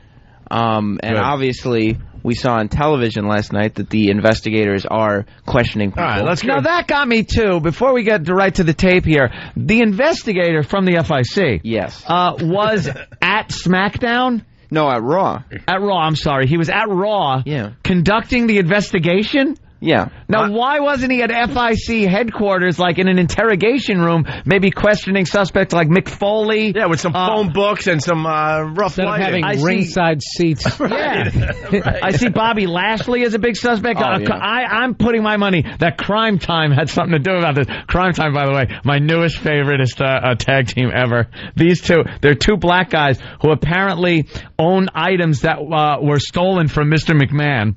And apparently, what do they do sometimes? Well, they tried to sell the McMahon items as a memorial on television last They're night. selling Vince's stuff on TV. But what have they done in the past? Well, in the past, one of them will distract Jerry the King Lawler while he's doing color commentary, while the other takes his laptop off the table and they steal and runs things to the bank. It's hysterical. Takes his what? Yeah, the UFC doesn't do that, Bill Maher. His computer. Oh, his laptop. I love wrestling. Laptop. I'm just trying to trash it. All right, so It's so funny. Of course, Paul London's a suspect, and John Cena is a suspect. It's pronounced Cena. Cena, excuse me. I don't know. We've had him on the show, and he's a great guy. He wasn't a wrestler when he was on the show. He was in a movie. All right. You want the Stephanie McMahon audio from last night? Please. All right, here's what she had to say. On behalf of the McMahon family, I would like to thank all of you for your letters, your phone calls, and your... When are they going to get her an acting lesson? She's been on TV for a decade. Well, this is her mentor right here. My God. Right, her father. The picture from the Wall Street Journal. Her father with the over-the-top acting. You're fine. I love when something happens. That's a good McMahon. Yeah, my we've favorite been doing it for years. It's easy, Bill. is when something happens that Vince didn't expect to happen, and his eyes open, and his mouth, and he goes, oh, what the? Yeah! And he's all like flustered. He doesn't know what to do. He makes Ted Knight look understated. Hi, guy. So we shouldn't be laughing at a time like this. Stephanie's very choked up. You could hear it in her voice. Yeah, back to Stephanie and her bad acting. I would like to thank all of you for your letters, your phone calls, and your emails. Yeah.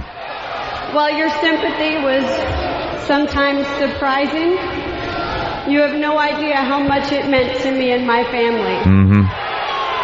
My father wanted to leave this world the same way he lived it. In an exploding car. Which is why the McMahon family is inviting all of you to join us next week in a special 3-hour celebration. She's plugging a show for next week. What's a celebration? We're all getting involved. That's great, Sam. She's plugging the show. That's just wonderful. Oh, is that great? Wow, Crime Time, they look badass, They man. don't even spell crime the right way. It's Or time, for that matter, right. T-Y-M-E, Crime Time. Yeah. These guys, are they good in the ring? They're pretty good. Are they pretty good? Yeah. Is one named Crime and the other Time? No. No, they're just both Crime Time. Right. Do they talk all badass and... Yeah, they have a little Ebonics twinge. Are they like Ebonics and very urban? Yes, quite urban. Do they come out to hip-hop music? They do, as a matter of fact. They do? Yes. Okay. I gotta check this out now. Yep. Right. Crime Time. Next week, superstars from Raw, SmackDown, and ECW will join us in her sorrow. celebration of my father, Mr. McMahon. We're going to miss him. Please go to www.makeusmoremoney.com. WWE.com. You could have done a better job with that. The greatest thing of ever is going to be if he really is dead. If it honestly was a murder, and they no one will believe it. No one's taking it seriously. They're pleading to the police. His kids killed him for the money, and no one will believe it. How brilliant would that be as kids to go, look, we could kill our father. They should just get the money and make it a storyline, and no one will believe it. As long as you make it you film it, and you have a bunch of people with bad acting around it, they'll never believe it. Tell all the people that it's a work, all that wrestlers and everything, but only Stephanie and Shane O'Mac know that they actually murdered their father. How about he's still alive now and he's like, we got him fooled, and he's out back having breakfast, Or that, yeah. And he comes by and just blows his head off, and her and Shane like bury him at the compound, right? And then they just are like, "Where's Vince?" Yeah, you know, he blew up in that car. We told you he blew and up for in the years, car. they just keep telling the FIC or whatever. The FIC. We're still going with that storyline. Investigators. The ratings are off the hook. We gotta stay with this. We gotta stay with the storyline. All right. Oh, Vince is really dead. or if he chokes on an eggshell and some dies accidental in some death. awful way. Yeah, he slips on a mop and glow. No one believes it. Or yeah, it's an accidental death at this point, and then they really arrest those kids and throw them in jail over a dumb storyline. Now, some of you might feel that Mr. McMahon doesn't deserve a celebration. Mr. McMahon was not loved. He was not sympathetic, and he was not kind. But the What? man you know Still doing as that? Mr. McMahon is the only man I have ever known as my dad. Oh. And my dad is the most important person in this world. Was. I mean was. Past tense, because he's dead. That crowd was lame. Where's one drunk dude standing up and goes, show your dick, show your burp. Nothing, man. No. They were no giving creativity respect. in that audience last night. It's a time of grieving right now. Yeah, I understand. Time of grieving. All right, one more quick clip, and then we'll give you the update. I'm sorry, Sam. It's over for you. Well. And this Sunday's pay-per-view Pay-per-view plug-in. might be named Vengeance, but vengeance will be true. What? How about she writes it down? I mean, I know these wrestlers like to kind of go with one row beneath her link on WWE.com. Yeah. The link to watch this speech. Yeah. That Stephanie has given, her emotional speech about her dead dad. Yeah. Is the Diva Hot Box, where it shows all the sexy divas of the WWE. Yeah, Sam. They haven't wiped the site off and just Sam, put a picture of Vince up why there. not an RIP with just Vince's picture? Couple of weeks of just the memorial. Yeah, it would be all black with whatever year to whatever year. Right, whatever. Yeah. Exactly. Well, they're why not showing that for a week or two? I see it down there. It says, in memory of Mr. McMahon, 1945 to 2007. Where's Rest that in buried? Peace. It's well below Diva Hot Box. If you look at what that And actually Rise of the is, Hardys is more actually important. Yes, cell phone and wallpaper. WWE Shop, the official website store. The memorial picture is cell phone wallpaper that you can purchase for yourself. Exactly, and 24/7 online summer skin. You That's can wonderful, download Sam. some of your favorite girls from the Daily Diva. They buried the Vince's dead lake. How do you think he's coming back? Do you think they're going to do the hacky, tattered clothes with fake dirt on his face? Like a cartoon? Yeah, or are they going to go with the full body cast? With the leg up and the arm, triangle above you? I foresee a somehow masked wrestler who will be Vince. What? He'll come and back you're for tell it's vengeance. him. You're going to see the baloney boobs and go, whoa. No, it doesn't necessarily have to be him. Say that 62-year-old man boob. Right, It thank doesn't you. necessarily have to be him. At one point, a glove will come off, and you'll see a burnt hand, and the guy will scramble to put the glove back on and run off, and they'll be like, oh my God, that might be Vince. That'll be the first clue. It It might be alive. It won't be him. Vince. It'll be a real wrestler guy. And then at the end, it'll be Vince maybe with some makeup on or something. No, Vince will come from somewhere else. Yeah? Everyone thinks mask guy is Vince. That'll be somebody else. Vince will come from somewhere else. I would actually From the back of the arena with his eyes as wide as possible. Yeah. Yeah, you thought I was dead. Well, I'm not. How funny would it be if there was no reaction from the crowd if he said that and then two people were like, Wow. Sam, I hate that we actually got- brought up the fact that he might be alive kind of a thing. I know how that upsets Wait, me. we got the last bit of the Stephanie clip here. All right. The moment that my family finds out who did this to my dad. Dad.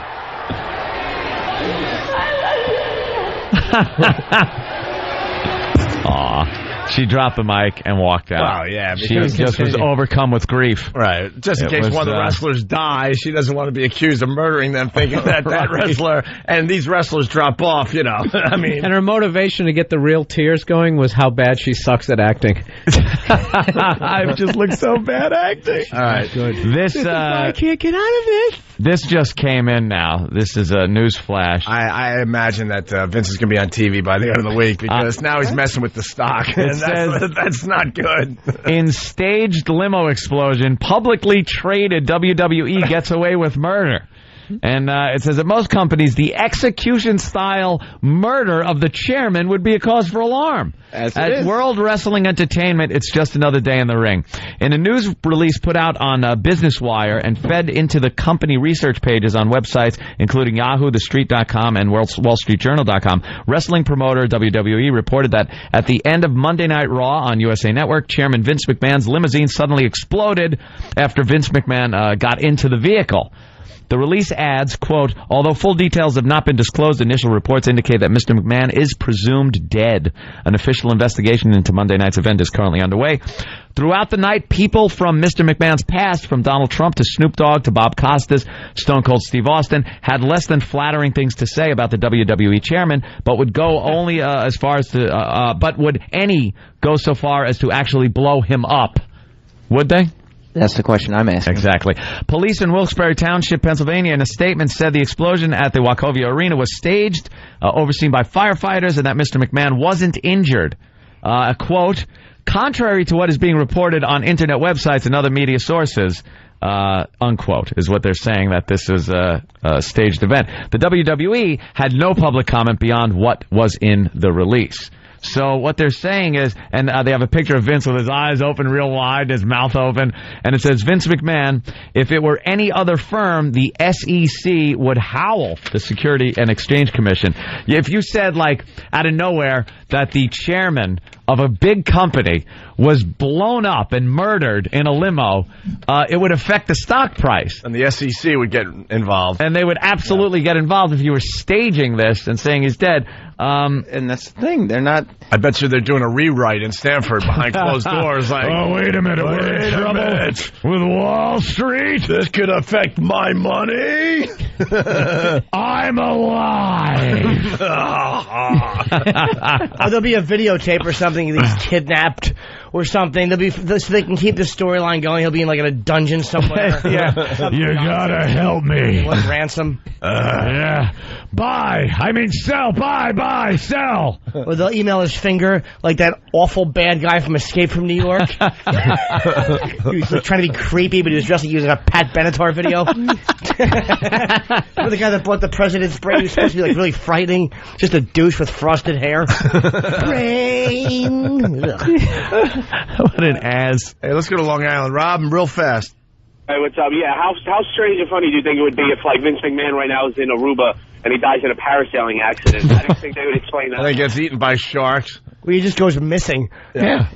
That's great. Just goes missing. Sam, finally, any explanation on this article here? Well, all their news is coming from that same goofy police department. Oh, the goofy police department. Yeah. That is the Wilkes-Barre... the Keystone Cops. Exactly. They're not that far away. Why don't we have the goofy police department come in here and you can tell them to their face? Yeah. Well, I mean, I have a lot of things to get done on a daily basis. You're a busy man. And you have complete faith in the Daniel Beck... No, yeah. Who is the lead investigator with the FIC, who has been questioning people at the event instead of... And did the cameras kind of show him questioning people? Yes, so we all knew that he's questioning people. You don't think it's weird that Bob Costas would actually trash Vince McMahon after he got blown up? No, a guy is middle of the road is Bob Costas. It was right before. That's why it's suspicious. So it's suspicious. All these people were saying these mean, nasty things. Everyone's a suspect. Yeah. You know... the way you're kind of selling this story like this, I'm almost thinking you're a little too suspicious in the way you're going about this. He's a little too broken up about it. Yeah, he's too broken up. He's too willing to go along with the investigator and stuff. You're like the guy that was with Columbo all the time. No, Lieutenant, it's an easy solution. Yeah, I can't understand how he got into the limousine and it blew up. What? Mr. Columbo, it's easy. Lieutenant, there was obviously a leak in the gas line. Why didn't I see that? Of course. It's like they always kind of, you seem like that guy. No, it's just Vince McMahon meant a lot to me. You know.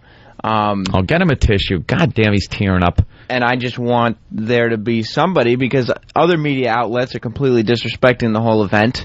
Just because of other things that maybe the WWE has done in the past. Okay. That maybe haven't been real, quote unquote. Quote unquote. It's either real or not. Right. Quote unquote. And there should be a voice, if we're going to talk about it, you know what I mean? Somebody there to say, you know, I'm mourning with you. I think Sam he's just being a genuine guy. Sam, what was your brain food last night? Oh, right. It's the diet of an 8-year-old. He eats like an 8-year-old boy. What did you eat last night? Well, I had a little combo platter, some mini fish sticks with pizza rolls last night.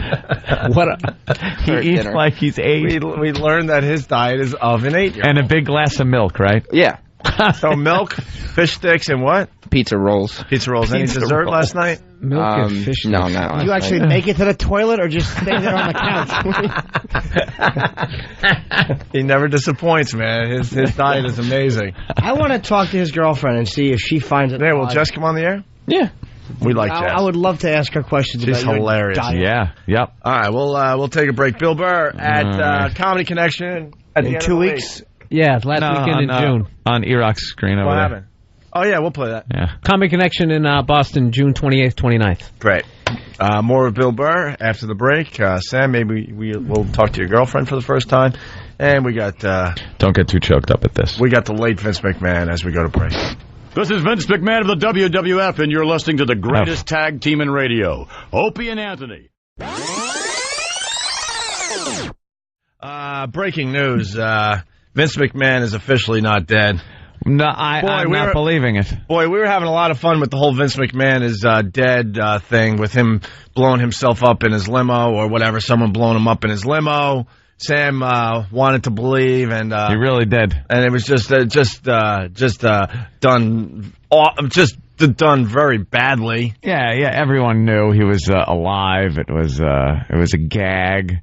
They had the FBI at first. They were saying the FBI was investigating, and then I guess the FBI got mad, so they had to go with the FIC, the Federal Investigation Center, right. And they had some investigator that was always on the show, and he would do his interviews during Raw or SmackDown, not in his station house. And Sam was believing it. He wanted to believe that Vince was alive. I'm sure he's relieved today that Vince is alive, but it's bittersweet for Sam because Chris Benoit is dead. And they're starting to say it's a double murder-suicide, that he shot his own son. I don't think he shot him. I thought he did. Oh, I thought it was... Now they're saying it's not a shooting? That's what I read overnight. Well, the last thing I heard this morning driving in was there was no gunshot wounds or no knife wounds. So they're investigating how they died. Tell me, he strangled them. He may have. That's a very personal way to kill somebody. Yeah. You know, they did say that when the details of this case come out, people are going to be like, whoa. That's, This is a little different than the typical double murder-suicide. So I don't believe it. So there was no gun used? No, that's what I heard this morning on Winds. Really? What did he strangle? I bet he strangled them and then hung himself. So Sam, do you know? I mean, that's an awful way, especially your own son. I hope he didn't use some hacky wrestling move to take out his family. Oh. Yeah. He figure 4 leg locked them. That's an awful way to kill your son, man. So, what do we got, Sam? Sam, now, what about Vince being alive? Well, we'll have to... Admit it, he's alive! Wait and see what happens. See what happens. You know, we know Vince just a little bit, and I'm sure he's extremely bummed. Yeah. And his thoughts and prayers go out to the, thoughts and prayers to, Chris's remaining family and all that. But there's also part of Vince going, you wrecked my storyline. We had a great bit going, and you ruined it. You ruined it. What happened was Vince made an appearance on live TV last night. Yeah. Of course, if he didn't, all hell would break loose. Well, what an ass he'd look like. No kidding. Keeping the dead Vince bit going when a family has been killed. Yeah, the dead Vince bit was going on for about a month, and he was like, oh, my God. And it was working. It was getting a lot of talk. It was getting a lot of heat. It got us talking about wrestling for the first time in like 4 years. We hadn't talked about wrestling in a long time, and then this storyline was so bizarre and funny and out there that it was kind of fun to play back and forth. And Sam obviously believed that Vince had been tragically killed in that limo explosion, but nothing at all brought any facts of that nature to the table. It was just a goof. But now, Sam, you saw Vince live last night. It couldn't have been pre-taped because he was talking about Chris Benoit's death, which has just happened. So it wasn't like he wasn't, you taped it before his death somehow. He talked about his character, Mr. McMahon, being killed before addressing the fact that Chris Benoit was actually dead. Any comments on this and bringing up what you had believed and talked about for about a month now? What are your feelings about this? No, what's happened? Go ahead. I'm going to reserve judgment. Yeah. On what's going on with Mr. McMahon until next week. Do you? What? How do you reserve judgment? It's over. Yeah, he's dead. He's not dead. Here's Vince McMahon from last night in an empty arena. By the way, yes, it was empty. Just him and the mic in the ring. Wow. Good evening. Tonight, this arena here in Corpus Christi, Texas, was to have been filled to capacity with enthusiastic WWE fans. Tonight's storyline was to have been the alleged demise of my character, Mr. McMahon. Alleged demise. However, in reality, WWE superstar Chris Benoit, his wife Nancy, and their son Daniel are dead. Jeez. Their bodies were discovered this afternoon in their new suburban Atlanta home. The authorities are undergoing an investigation. We here in the WWE can only offer our condolences to the extended family of Chris Benoit. And there's a lot of wrestlers that die. He sounds really old. Yeah, what's with his voice? That happened. Something was going on with his voice. He might have been a little choked up. Yeah. I don't know what it was. Were they friends? I mean, I guess they were, right? Yeah, he seemed choked up when he was... Oh, yeah. Is the FIC checking into this, or is it actually the FBI or local authorities? Is it... what was his name, the investigator?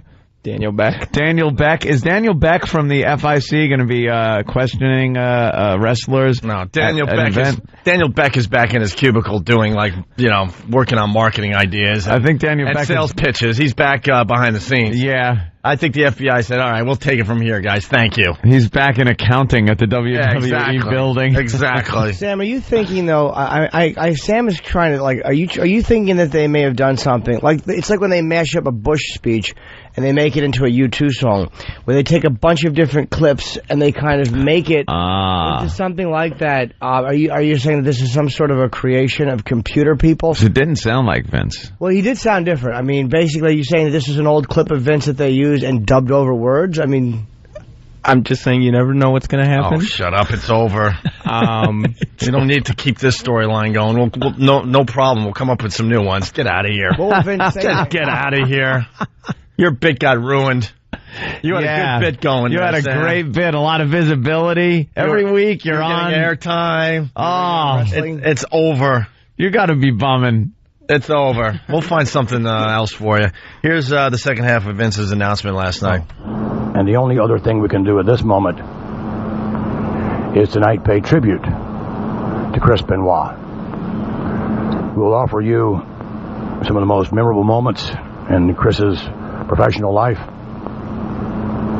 And you'll hear tonight comments from his peers, those here, his fellow performers, those here who loved Chris and admired him so much. So tonight will be a 3-hour tribute to one of the greatest WWE superstars of all time. Tonight will be a tribute to Chris Benoit.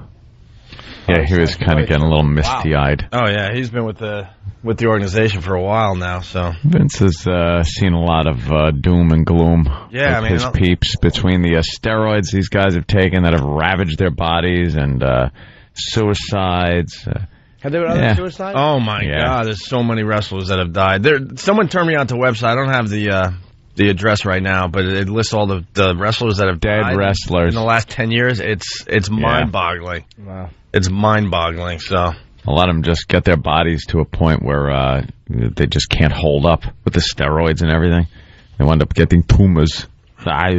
Lyle Alzado tumors. Did we get anybody from WWE today? Is there anybody who's, Yeah, right. I don't think anybody wants to really talk about this we on can this try, show. but I don't think anyone's talking today. They'll think we're going to fun with it. No. All right, we're going to take a break and continue with other things. Lots to do today. It's the Opie and Anthony show. If you got anything, 87... Sam who? He's done. 877...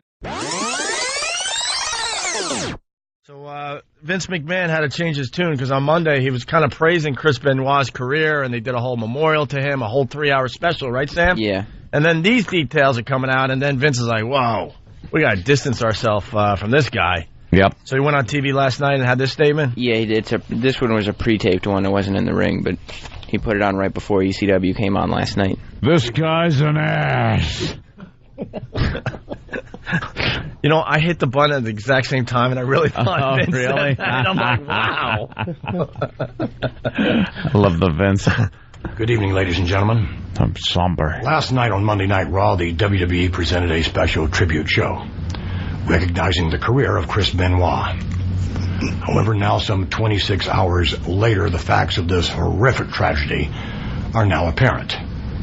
Therefore, other than my comments, there will be no mention of Mr. Benoit's name tonight.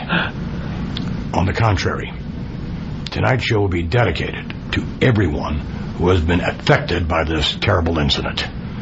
This evening marks the first step of the healing process.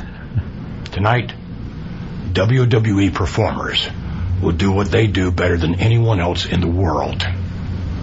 Entertain you. I thought he was going to say tonight the WWE performers will do what they do better than anyone else in the world. Steroids.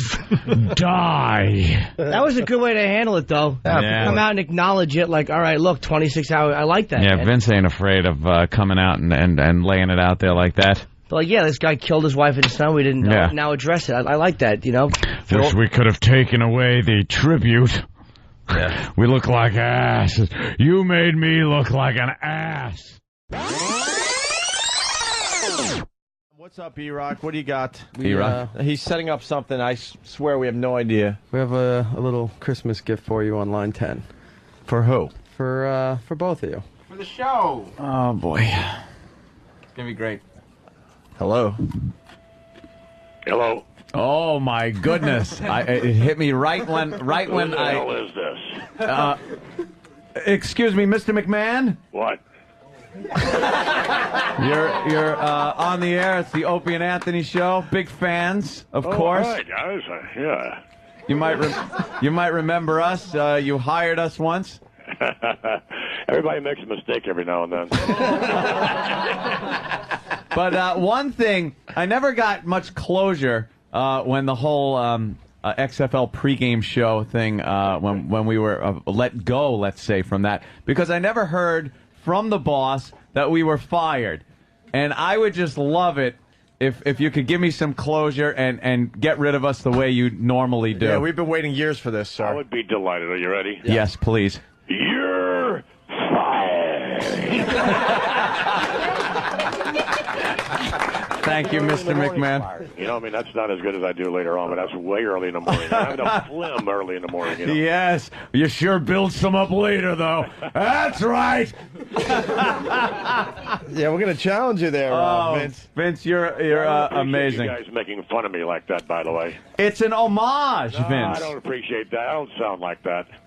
You don't think you sound like that when you hit the ring? You better believe you sound like that. Now we've been hearing that you might be getting tapes of Anthony doing you, sir. Is this true or false? Yes, it's very true. Oh, wow, that's very flattering. Keeping tabs. Keeping tabs on you boys. Oh boy. Yeah, and actually, I mean, it sounds pretty close, I think. Yeah, so close that we've also noticed that now you're doing Ant's impression of you. That's exactly what I'm doing. That's what I like. You could go to hell. Exactly. Trying to emulate him. He's better than I am. Well, Vince McMahon, what a treat. We haven't spoken to you in so long. What's going on in the wonderful world of the WWE? Well, the biggest thing is going on, of course, is a tribute to the troops. We just got back from Iraq. Yep. We got a big Christmas Eve airing on USA Network, 9 Eastern. Great. And it's a really, really good show. It's an opportunity for us to go over there and bring a little slice of Americana over to our men and women over there who are paying such a sacrifice for us and a price. But it's really a fun show. And again, it's you get to see the spirit of these men and women, and I mean, it's enlightening when you watch it. It's really a fun show, and it's an opportunity as well for the kids over there to be able to say hello to everybody back over here. Wow, what a great thing, man. Very cool. And, of course, who'd you bring over there with you? Well, actually, we took a lot of guys. We took DX, of course, Shawn Michaels and Triple H, and Mr. Kennedy. Chris Jericho was over there. Rey Mysterio, who's made quite a number of tours, and Bob Orton, or actually would be Bob Orton's son. But, and some of the divas and what have you. Oh, that's always Ron good. Simmons and Jeff Hardy, a whole bunch of guys, and we all got in the Black Hawk helicopters and went to the forward operating bases, which is something that most people don't do. Listen here, you insurgents. Why don't you come here and take on some of my guys from the WWE? We'll kick your ass in a cage match. Who the hell talks like that?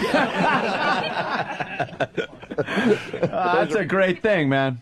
Those are my sentiments, exactly. Hey, Vince, we watched the 15-year special you guys just did for Raw. Yeah. And you got to bring back people kissing your ass, man. That was the funniest stuff, man. Trying to kiss my ass club, man. You're right. I have to bring that back. It was hilarious. And, it's not like anybody's ass. It's my ass. It's your ass. That whole story, that went with the stink face then. Yeah. You started getting into that. Oh, my God. Yeah, that special was really good.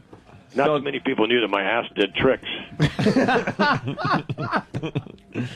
So what else is going on? I mean, who's the champ right now? I am. You get out of here. Yeah. No, not really. No. I was going to say he'll always be the champ. Yeah, I'm always the champ. Yeah. We have the biggest fan ever over here, our own young Sam. Really? Yeah. Sam was so concerned when you apparently blew up in that limousine. Yeah, it made news everywhere. It certainly did. Yeah, it was a legitimate story seen only on WWE.com. Yeah. We were looking at the videotape, and poor Sam was very upset at your demise, and we kept trying to tell him, look, I think this might not really be him being killed, but he was inconsolable. Well, it's nice to know I have that effect on one individual here in the United States. The one caring soul for Mr. McMahon. And I like how the FBI was involved at first, but then I guess the FBI got in touch, and then somehow some other agency, FIC. The FIC then had to get involved. Yeah. Well, of course, they all have to get involved. What we're getting at, sir, is that the FBI might have called Vince personally and said, look, let's keep us out of your silly wrestling story. and then the FIC guy, he looked mysteriously like he could have wrestled. Right. You put a suit on him, you still see muscles in their neck. Yeah.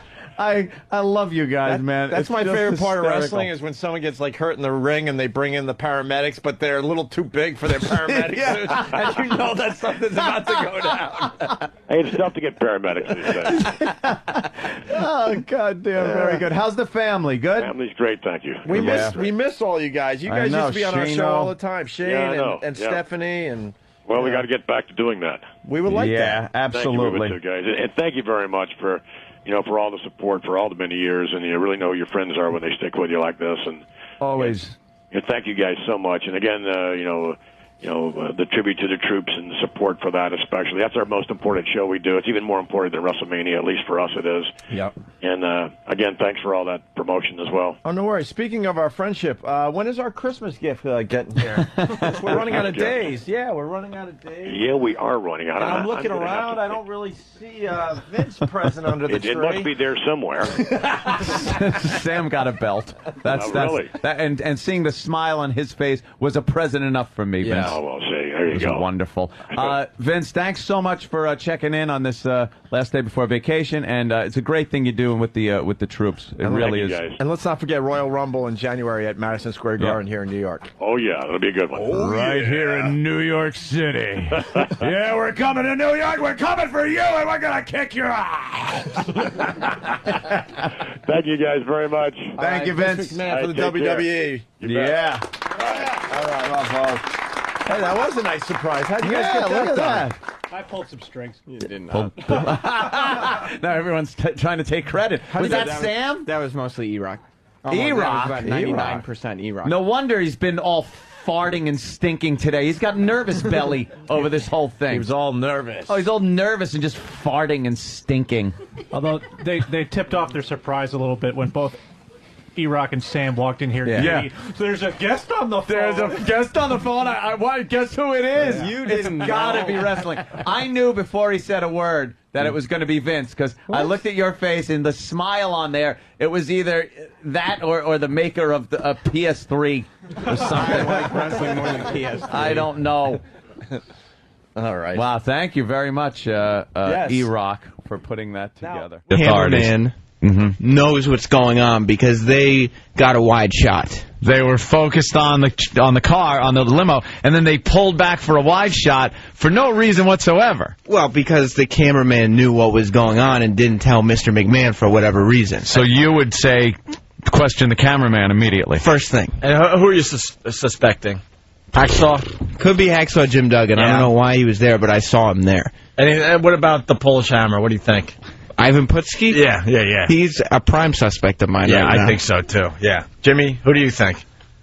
I think it was a suicide. It can't be a suicide. Well, he was very broken up about losing the ECW world title, so it could have been a suicide. You're right, Jim.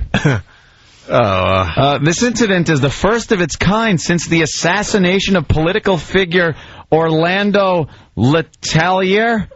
What? In Washington, D.C. in 1976.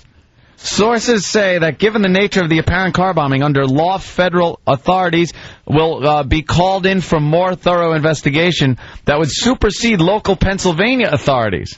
Check back with WWE.com as we continue to follow developments in the most shocking incident in sports entertainment history. Easily. Wow. Vince McMahon dead? I guess Vince McMahon decided to give us the ending that The Sopranos couldn't give us. Yeah, that was Thank you, Vince. Jesus. Vince decided. Who saw this coming? Oh, is that perfect? What a hack. Hey, our friend Taz is on the phone. Hey, Taz. What's up, guys? All right, what the hell's going on? How you holding up today, Taz? Well, I just woke up thanks to the call. You haven't been in mourning? How could you sleep when Vince McMahon is presumed dead in a horrific limo explosion? Well, I was nervous about it last night. I couldn't sleep because I was worried about who the hell's going to pay me. Goddamn Taz. But then once I found out that, Shane O'Mac and Stephanie, I guess, could take care of the funds, I was all right. I went to sleep. I slept like a rock. You slept like a baby. Who cares? Yeah. You have no interest or care in finding out who did this and bringing them to justice? No, I don't know. I don't know what happened. I mean, I was just like you guys. To tell you the God's honest truth, we had no idea, and that's the truth. We didn't know what was going to happen. It wasn't like, well, the old saying, well, it's in the script. No, it wasn't like that. This was something that came, honest to God, it came out of nowhere. So we don't know, I mean, they wanted to get everyone's reaction as far as surprise.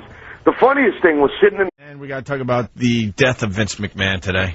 Why isn't this in all the newspapers and on CNN, Fox News? It's only on the WWE website. Well, they got apparently. There's a limit. If you're just tuning in and listening, they got the scoop. That's all. there was a tragic limo explosion at one of the events. What event was it? Who cares? Who cares? And a tragic limo explosion, and Vince McMahon is presumed dead in the explosion. But not a word about it in any of the papers or the news organizations, just on the WWE website. Can I make the observation of the day? Yes? Vince McMahon is a cheap F. He goes all out to have this limo blow up. Yeah. So everyone is going to presume he's dead, and that'll be the next story-line with the WWE. And who knows how he comes back. Boo! The guy couldn't even, He's a ghost, Jimmy. Thank you, Jimmy. He can't even break character for the ghost line. Boo! The guy blows up a very old limo. Yeah. I mean, come on, man.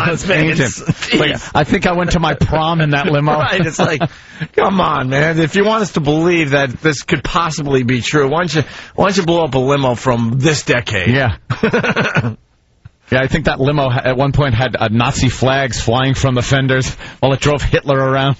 You make enough money, why don't you commit to the storyline there? Yeah.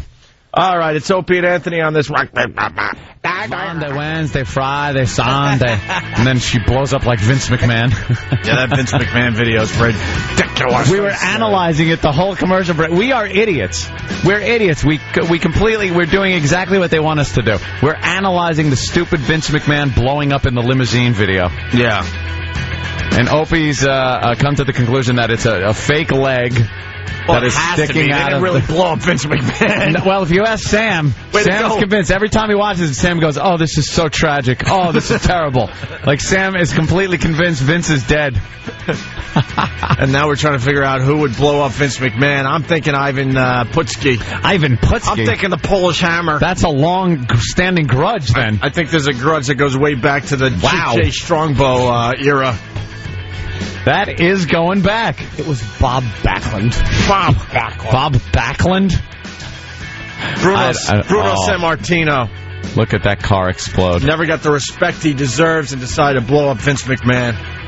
So now is it going to be a who shot JR, who killed Mr. Burns kind of a storyline on WWE? Is that what we're... In the live house, in the arena, after it happened, while it happened, I looked at the monitor, all the announcers, we were like, whoa, that was pretty wild. And you look at the live crowd, and it was like silent. Everybody was like, whoa, how'd they do that? Like, what else? How'd they do that? How'd they do that? They were like, it was like a little bit of a hush. How did they do that? They hired Chris Angel to help them out. How did they do that? Would you like to respond to that, Sam? How did they do that? We mean, how did they get the bomb on the car? Listen, we're in Wilkes-Barre, Pennsylvania, considered a sauce. So, I don't know. I don't know what we're going to do. I don't know what's happening. I don't know. If anyone could survive it, I'd say it'd be Vince. I hope so. We love our fans in Wilkes-Barre, but let's be honest. They picked the perfect place to try to pull this off. Oh, jeez. Are you saying that maybe they're not as sharp? If they did it in Philly, someone would die for this. Like, oh, this, yeah, okay. But honestly, I don't know. I don't know what's happening. At the end of the show, I'm like, all right, where's Vince? I didn't see him. I walked to my car, and I'm thinking my car was only about maybe 70 yards from that explosion. I'm like, oh, jeez, man, now my car's going to be on fire here. I'm going to my wife. Taz is so self-centered. Yeah, well. Taz, did the fans wonder why Vince was getting into a limo that was last used at the Tangiers Hotel?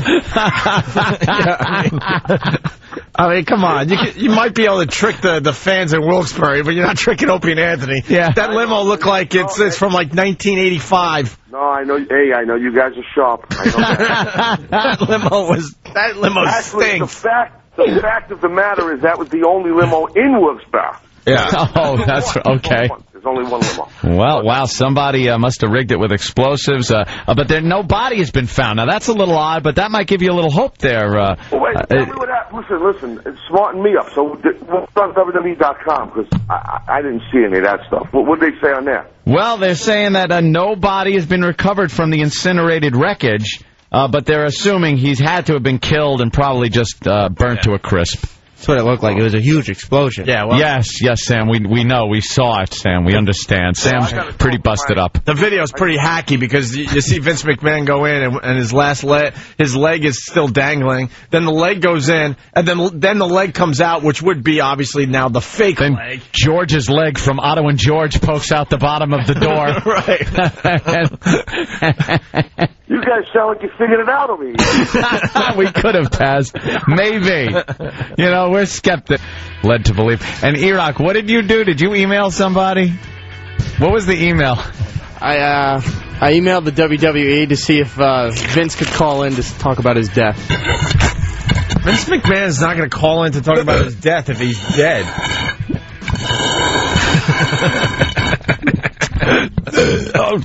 I think that was the joke. Maybe you could have just laid under the car, caught some rays. Yeah, you could have gotten a hell of a tan under that car. Yeah, no kidding. God, I hope he gets a horrible... I hope he falls asleep and the machine kicks on high and he's a scalded lobster-faced idiot. We can slap him. Hey, call our old friend Taz. Yeah, because Taz going to be... I think he's going to be on that stage at Jones Beach this Saturday. Taz could be a suspect. Yeah, let's call up Taz and see if he knows what's going on with Vince McMahon's death. God, it's got us talking about wrestling for the first time in 3 years, so they did something right last night. Oh, well, now it's making... what newspaper is this from? Yeah, what responsible publication periodical is this from? Yeah, WWE.com got the scoop, but now it's spreading. What is this? It's Wilkes-Barre, Pennsylvania, which is where most of the big news breaks. Yeah, absolutely. Does it say AP? Ooh, it doesn't say AP. I don't see any AP. I don't see any Reuters. What do we got, Travis? That's from WWE.com. Oh. Well, if Vince McMahon is dead, you would think the AP or Reuters would pick up on this. Wow. Let me just give the headline here. A night originally designated Mr. McMahon Appreciation Night turned deadly when the WWE chairman's limousine burst into a fiery explosion just moments after Mr. McMahon stepped into it. Permanently uprooting the world of sports entertainment, the chairman has been presumed dead in Wilkes-Barre, Pennsylvania. Why do they say Vince at all in this? It's all Mr. McMahon. Mr. McMahon, it's respect. Local authorities stated it was still too early to declare anything as fact, including exactly what caused the explosion, but described the blast as an apparent car bombing. They also revealed that as of 11:30 p.m. Eastern Standard Time, no body has been recovered from the incinerated wreckage. Interesting. No body recovered. Sam, I know you're really busted up about this. I hope he can even talk on mic. Sam, I don't know, man. Sam, right? How are you holding up? Not well. Not well. Every time he watches the explosion, it just takes another piece of him.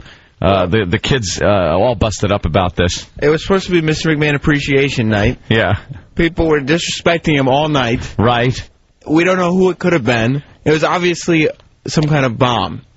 Obviously a bomb. So you're saying, yeah, it was a bomb. That's what I might be going for the conspiracy theory here. There might be multiple assassins. Yeah. I just want to get paid. I mean, really, I don't want to be rude. I want to make sure I'm getting paid with my contract. I got to talk to my super agent. Oh. Then again, since the other thing went away, I don't even hear from him no more. Think of the family, Taz. Think of the McMahon family and empire. There's going to be a power play now for the WWE with Vince gone. This throws a whole monkey wrench into the whole works. I guess they're talking to the Brooklyn Brawler, seeing where he was last night. The Brooklyn It's funny you mentioned him because he wasn't there last night.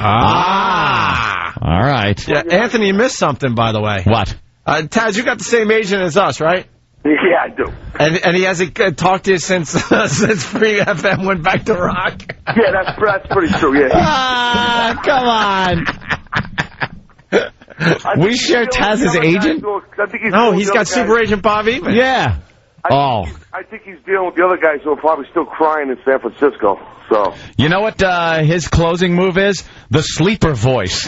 That's what Bob uses. He talks to you and lulls you to sleep with his boring conversation. Tremendous. Bob's got a tough gig. When it's going good, it's going great for him. And then, you get a lot of these guys out of work, and he just avoids phone calls. Well, the guy just disappeared. I mean, just like gone. No email, no text message, gone. Take care. Bob, give Taz a call. Done. See you later. All right. I would never want to be an agent. No. All right, Taz, well, thank you for your insight on this. Apparently, the breaking news from Taz, he was sleeping, didn't know, doesn't care, wants to get paid. Right. That's the headline. But, Taz, you hanging with us at Jones Beach Saturday? Yeah, I'll be there. I'll be there. I'll hang out with you guys. I'll help you out. I think you're doing some signings and stuff, right? Whoa. I didn't hear that. Oh. Hey, slow down. Call me signings. What are you doing? I heard you might be signing stuff in the One Village. I don't know. We'll get a limo for you. Yeah. Yeah, I know. A white one. Yeah, a white one, exactly. They haven't used white limos since 1979. I know. Since Leonard Skinner put out their last LP. Tom Hanks came out the sunroof of that one in big. Right. Vince, man. We got to talk to Vince. Come on. Yeah, we'll get Vince on the phone. I mean, Come on. What a great storyline, but, make it believable. Get a nice black limo from the 2005. Something newer, yeah. It's old school. It is old school. Maybe, we might like you know what? Maybe, you guys remember, you don't remember this. What? Al, the guy, Tori Wilson's father who died on the show, Al Wilson,